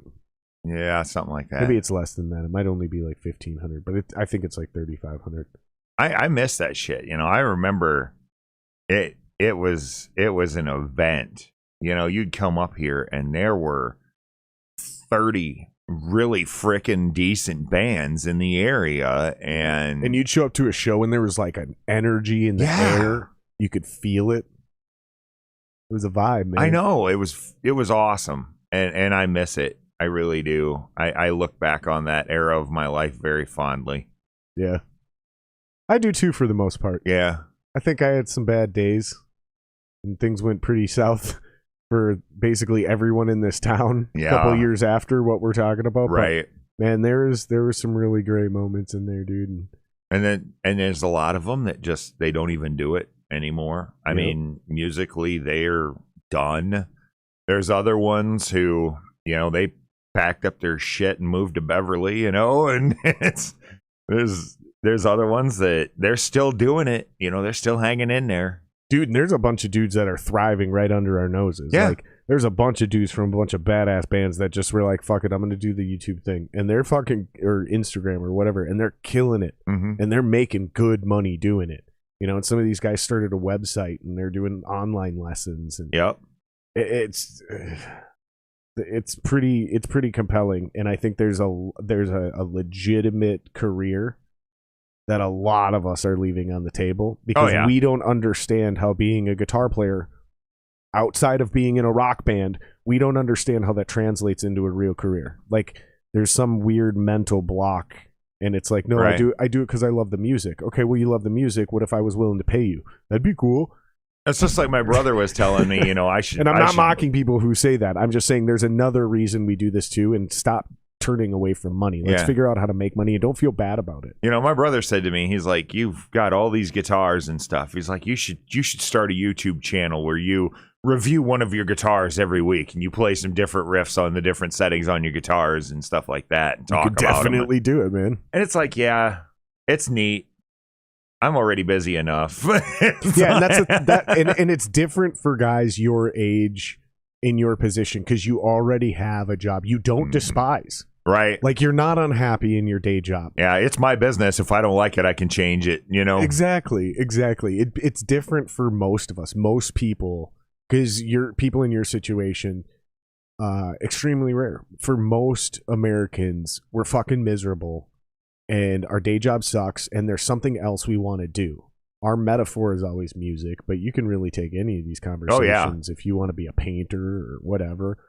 Same exact fucking rules apply. Like, there's one obvious way you make money in whatever creative industry, but then there's a lot of peripheral, like, way more stable paths. Yeah. Yeah. They require no fame. All you got to be is like decent. There's somebody on Pinterest, my wife said, where people send in pictures of, I think it's either their pets or their children, and it's like a 4x4 little thing, and this woman does a simple watercolor version of it and sends it back. And I don't know, fucking Kate was like, this woman's killing it. She's like, I think I got to start something like that because my wife is dope at painting and drawing. Cool. And she's like, man, maybe I should, because I've been pushing her for years. Well, not pushing, but nudging. Yeah. Like, trying to inception her, like, right, get her, because again, with her skill level, I'm like, babe, Let's call up your dad or your sister and not do it like the YouTube, not like my podcast, right? Where we started this thing piecemealing it together. Right. I'm like, no, babe, let's call them up and borrow like $5 or $8 grand. Let's get a real camera rig and a real studio set up. Let's get you like a Twitch channel going. See, and and fucking just start painting on Twitch. Because I'm telling you, man, these people, you mentioned custom built shit on the internet. Yeah. Remember that? Yeah. Dude, there's these dudes I watch where they make tables, beautiful tables on YouTube. And I know how to do the math, and there's a couple websites you can go to figure out how much money they make on their YouTube channel. And the dude is open about what he sells the fucking tables for. And so he'll be like, yeah, this table I'm selling for $22,000. See, and John Rail does that kind of shit now too, builds custom cabinetry, custom tables and shit. Yeah, but here's the crazy thing. He'll sell that table for like 22, 32 grand. But dude, I look at the fucking money he made off the videos. And not just the money, but he made more money off the video of making the table than he made off making the table. Oh, wow. That's and it's cool. like, because you can take that one table project and stretch that into a series. Yeah. Right? And then you do that with bowls and this other shit. He sells a bowl for, $800, but he made 13 grand off It's like that I was video. talking about Crimson Guitars. Yep. Right? He's a guitar builder. Exactly. And he does a series of videos on building one custom guitar. And I mean, that guitar is freaking immaculate when it's done. And I know beautiful. what people are thinking. Well, Jared, how come you're not doing it? I am. This is the only thing I'm good at other than writing music, which I don't really know how to teach people how to do. I mean, I could help you if you play your riffs for me. I could be like, no, critique it. Yeah, I'll be like, no. And you know what? Do this. Hit that note instead. Oh, that part over there. Let's put this here. Let's and all of a sudden, like, we got something kind of dope, right? Yeah, I can do that, but that's not YouTube content worthy. No, it's having fucking cool conversations with people. And bouncing between topics and having fun and providing like a dope environment where we can plug and promote each other's shit and support each other and talk out ideas. And that's where I really want to get. It started off like one direction, then we went another direction, and now we're getting to the point where I want us to start getting into, well, how are you doing this? Oh, that's cool. We should do that. Here's how I'm doing this, because we're all in it again. We're all on the front lines, and we're currently doing it. It started off with guys getting back into it and us reminiscing about the old days. Yeah. Which I don't mind. We did 100 episodes of that, basically. We just spent a good time doing that. Going forward, I'm hoping that these conversations start to pivot towards, well, here's what we're doing. Here's what we're seeing as being successful. Here's what we're doing, and here's what we're not seeing being successful. And we can start to build a roadmap in this weird fucking... Because everybody who knows the real music industry knows we need gear. Yeah. We got to rehearse. Yeah. Like, we have to fucking rehearse. Yeah, and I'm being horribly guilty of that today too, because we made a mandatory statement several weeks ago. We're going to practice every weekend until the gig from now on, and then it was like, oh guys, I gotta go do a podcast next weekend. And then they're all looking at me like, you what? Well, you're promoting the show. The show. I told them, I says, I'm going to promote the show. Just relax. So they need to rehearse while you're gone. That's how that works. But yeah, no, I think there's some real potential here, and I just hope people see that. And even though if you guys aren't going to try to blow up, hopefully at least you guys can build a model. Because, again, running a show, understanding how shows work, and shows need to be profitable, and a place that allows you to do a show there, like the garbage and the mess and the cost, you need to make sure that it's profitable for them. So the people you bring through the door have to buy shit while they're there. So it's not just our shit. They got to be buying alcohol. They got to be buying food. They got to. Or if you're doing an all ages thing at a community center where there is no alcohol, then they got to be buying water. They got to be buying pizzas and sodas and.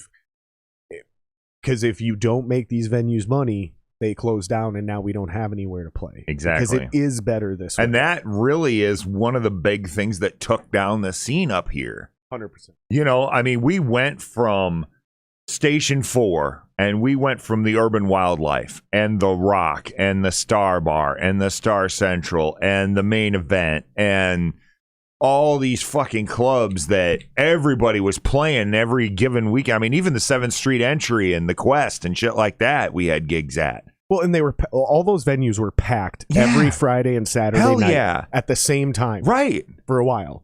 And then all of a sudden, well, the Quest is only going to have DJs now. And First Ave's not going to do a locals night anymore. The First Ave main room is simply going to be for national acts. And then the Urban closes down. And then the Rock closes down. And the Star Bar closes down. And Station 4, they tear it down for a subway station or whatever, train station for the light rail there. And all of a sudden, it's like, what do you do? I mean, they weren't actually, originally, they weren't even going to do that. Originally, yeah, Station the owner 4, couldn't hang on to it. Yeah, no, well, there was something, so they were originally going to leave the building there, and the owner was stoked because he's like, because people were thinking it was going to close for a long time, and he goes, no. We're just not going to spend any money in here until that light rail's done because we're losing traffic now. But with the new Saints Stadium up the road and the light rail coming in, we're going to be a station. We're going to be Station 4 again, or 4th Street Station but again. Didn't they like jack his rent just off the frickin' chart? Exactly. There was a bunch of shady shit that happened going after that. So like the fire marshal came in and like started fucking with all the rental units above. Yeah.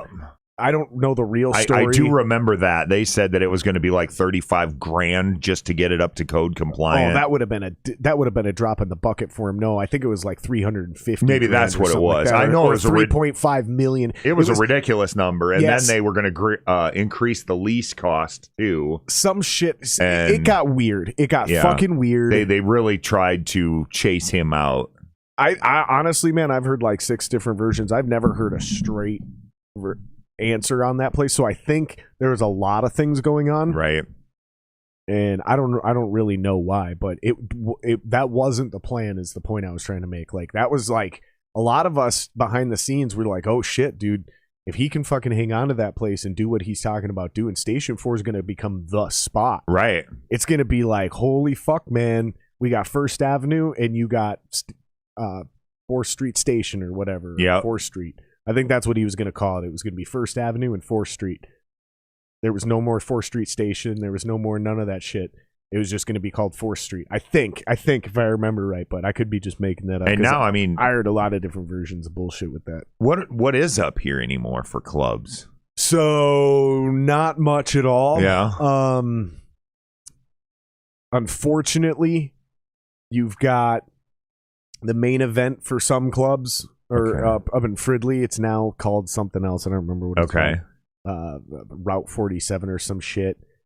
You've still got all the First Ave clubs, right? First Ave, that group has expanded. They still have Fine Line. They have the Turf Club. Do they still run the 7th Street entry? Yep. They do. Yep. So First Ave, that group, has like 4 or 5 different venues actually now. I think Mill City Nights is still there, but it's called something different now. Okay. Can't remember what the fuck it's called now.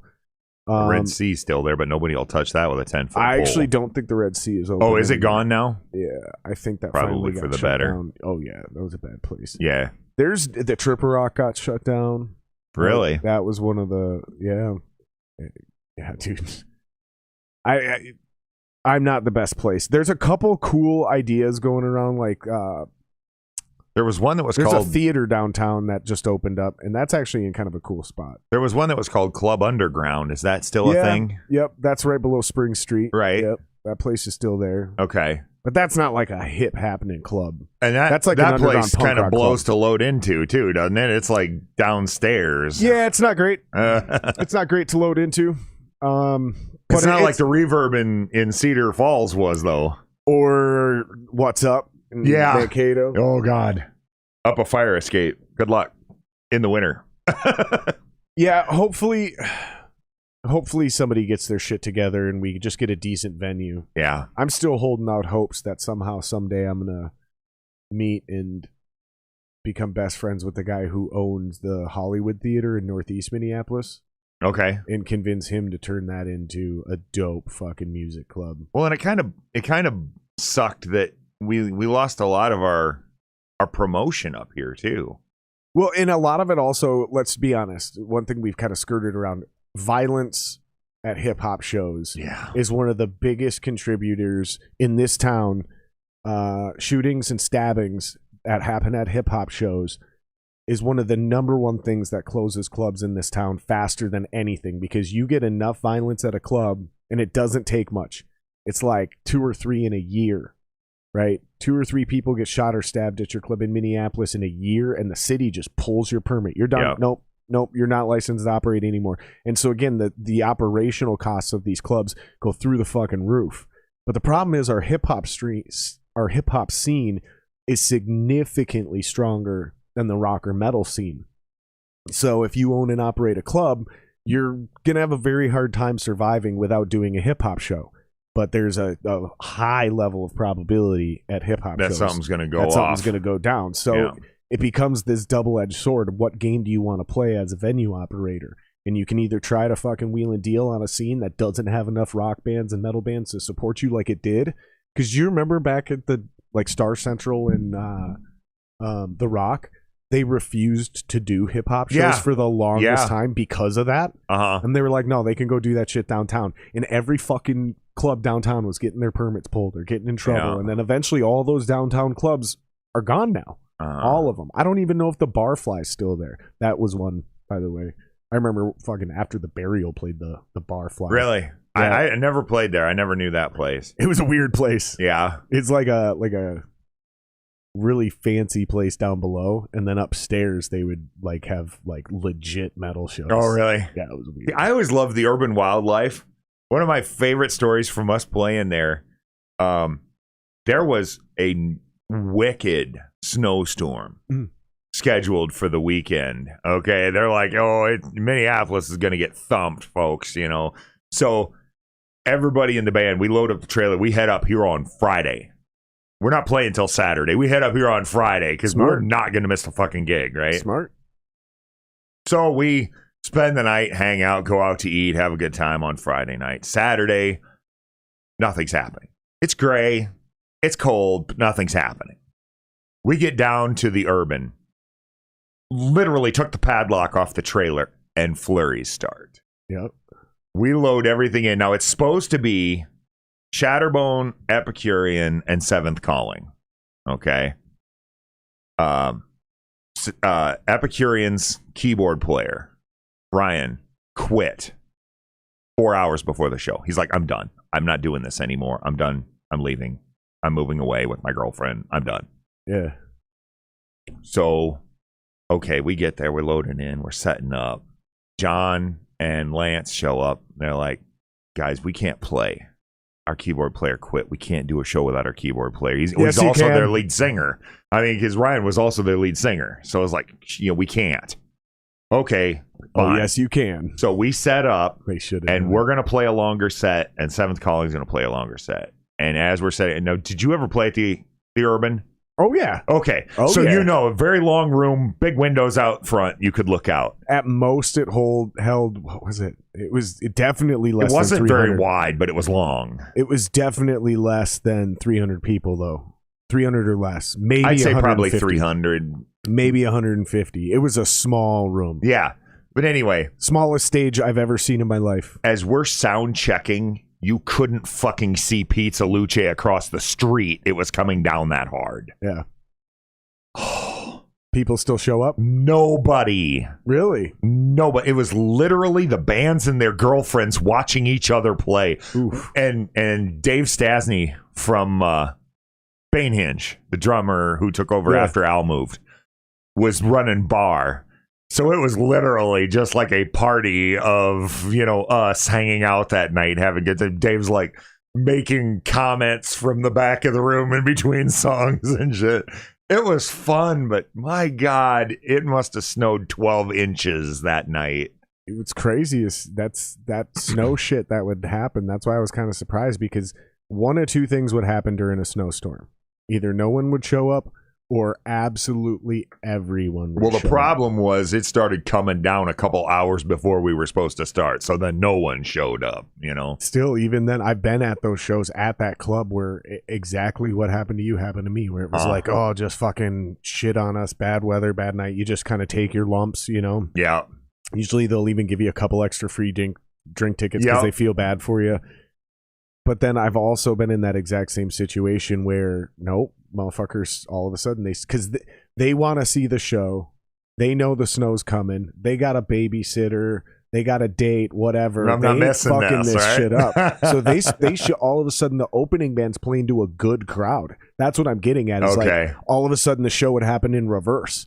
Like motherfuckers would like holy fuck, why is there so many people here all of a sudden? And then you'd be like, oh, the snowstorm. We knew this was coming. They knew it was coming.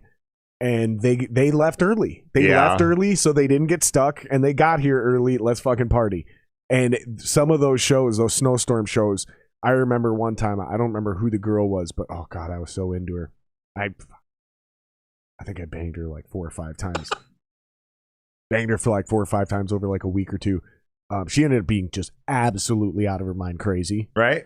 But man, when I first met her, I was super into her. I don't even remember her name now, but I remember running in a snowstorm where you couldn't see Pizza Luce from Urban Wildlife. Wow. And I remember running across the street with her to go get pizza, and both of us just shit-faced. I don't even, actually, you know what? I don't even know if I was playing that night, to be honest. Dude. I don't even know if I was playing the Urban that night. I just remember that. I don't think I was, because I vividly. was fully dressed. I wouldn't have been fully dressed after a show. Right. It was just nuts. And I think I took her there to see a show. That's what it was. that was the first time I ever really got caught off guard by a well, I guess the second time I ever really got caught off guard by a snowstorm. When we came up here for Anthrax and Motorhead, and we were writing the song with Lance on that first album. The night we were heading back, we ran into this snowstorm that didn't exist. Oof. And Peanut and I, we're looking on the radar at the roadside rest area. There's just not even on the radar. It is just this magical snowstorm that you can't see shit. And it literally, whiteout conditions. We're creeping down I-35 and I-90 at like 20 miles an hour trying to follow a semi and hoping he doesn't go in the ditch. 20 is fast if it's whiteout. Boy. I mean, we're literally, it's like there's a semi and we're right behind him and we're hoping he doesn't go in the ditch because we're going to follow him right in. We're just watching his taillights. And but if he hits horrible. the brakes, we're fucked. You're going under that semi. Right. That's what I'm saying. 15 is fast. 15, 20 miles an hour is fast in those kind of conditions because everything changes so fast. Mm-hmm. And you just touch the brakes and you're spinning. Right. And, we had no trailer behind us that time, thankfully. But, I mean, still, it was nerve-wracking. And by the time we got to Blue Earth, Minnesota, down there on 90, we ran out of it finally. What were you driving during this? I had it's like a 2004 Dodge Ram 1500 4x4 pickup. Okay, so like even if you go in the ditch, you're small chance you actually get yourself out. Right. Dude, your story reminded me. So we have this wicked snowstorm about 3-4 years ago. Me and my wife are supposed to fly out to Jamaica. This is the one that dumps on us in April a few years ago. And it's crazy. And we're supposed to fly out. And this snowstorm lasted for like 3 consecutive days. Oh my gosh. Like it didn't let up. It just kept coming, just kept coming, just kept coming. It was incredible. And we had already had our flight canceled day 1. And so I'm like, all right, here's what I'm doing. I'm going to get, because nobody can get to us. We have a wedding party that's supposed to come with us as well. So I get in my wife's Volkswagen Jetta, and she's like, "You're gonna get stuck," and I was like, "I ain't getting stuck." Dude, I fucking go-karted that son of a bitch all the way to Kevin's house, picked his ass up. Our Angela, my wife's maid of honor, ended up Ubering it over here. She got an Uber to come get her and bring her over here. And dude, there were so many vans, trucks, big vehicles stuck in the ditch, stuck on the street. And dude, I had Kevin in the car, and dude, I'm telling you, it was so fucking funny seeing how mad people were, because it was like whiteout conditions, right? So is what I did was drove like fucking 10 miles an hour the whole time, just to right? prevent sliding. Yep, and just never stopped except for at intersections that were like matted down really well for me, because in this kind of chaos up here, listeners that don't experience snow don't understand. No. Traffic signals don't really even exist Right. when it's this bad because there's not enough people on the road and everybody understands stop as little as possible. Dude, people Especially if you're mad. driving a Volkswagen. Dude, people were this little tiny front wheel drive, 2-wheel fucking putt Jetta, and we just go-karted our ass all the way. Dude, people were so mad. Yeah. Because all the 4x4s were in the ditches. It's like, because y'all are going 20, 30 miles an hour thinking you're invincible, Right. those motherfuckers. It's Right. like, no, dude. 4x4 helps you if you get stuck. 2 more wheels to drive you into the ditch is Yeah. all 4x4 It is. really is, man. Yep. Like, all wheels a little different, Right? but even then, you Yep. get cocky really fucking fast, Yeah. man. I won't even, I will only really use my 4-wheel drive in the winter months, like to get going from a stop. I don't like leaving it in 4-wheel drive and driving like that because, it's just, like I said, 2 more wheels to throw you into the ditch a lot of times. Yeah, it is really, it gives you a very, very false sense. of Absolutely. confidence. Yeah, I agree with that 100%. So November 12th, you guys have got your comeback show. 13th. 13th, sorry. I That's don't know right. why I keep saying 12th. That's my birthday and you care. Thanks, buddy. Thanks for the save there. You're welcome. And people can check out your music on Spotify, iTunes, anywhere they stream their music. It's just Shatterbone, all one word, right? Yep. Exactly like it sounds, no funny spelling. See, I give you guys credit on that. Yeah. At least you didn't fucking throw a number in there for Right. the E. God, that's what I'm saying, man. That's like you're just taking bad names to a whole new level. Because I get it. I've never come up with a good name. Not once. Right. Not once. All the names I've come up with were terrible. All the bands I was in had bad band names, except the Tyrants, and I did come up with that one. So, okay, I got one. I got one cool band name. But I haven't had enough bands to collect bad versus good names. I just you've been in one bad band. one and one that wasn't as bad back in 2002. And where can people check you out online for the Shatterbone stuff? Is it just on we Facebook? have a Facebook page, Shatterbone. And where's the show? It's in Sheldon, Iowa. It's Okay. going to be at the Crossroads Pavilion. So it's I mean, we got people that listen in South Dakota. We got Yeah. people that listen in Iowa. We got people that listen all over the Midwest and really all over the world. So I apologize if some of you guys were hoping this was going to be somebody a little bit more with an online presence, but you can go check out their shit on Spotify. You're not going to be able to make it to their show probably because I doubt any of you are going to fly into Sheldon, Iowa Whoa. from Italy or Yeah, Australia. right. But we do have a little but there are a lot of people in the area that do listen to the podcast. we do have a little puddle jumper airport there in Sheldon, and So if you got them baller dollars, take that private flight. hell yeah. No, but it'll be cool, man. And yeah, hopefully we can fucking start drawing, get you guys back up here and That'd be fucking awesome. exchange some shit.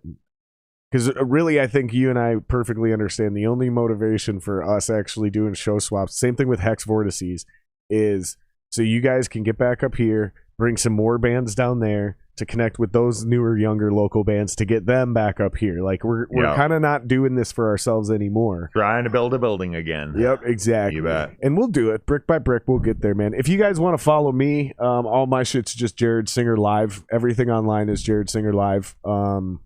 If you want to follow me on Twitter, Instagram, see me say a bunch of dumb shit. I was one of your first followers for the Jared Singer Extravaganza. So Really? Yeah. I think you said that before, yeah. like number 7 or something. Yeah, I think I was like I the appreciate 7th it, person man. to sign up. When you That- first talked about it, I was like, I'll check it out. Dude, And that first I love 100, that first 100 subs was hard.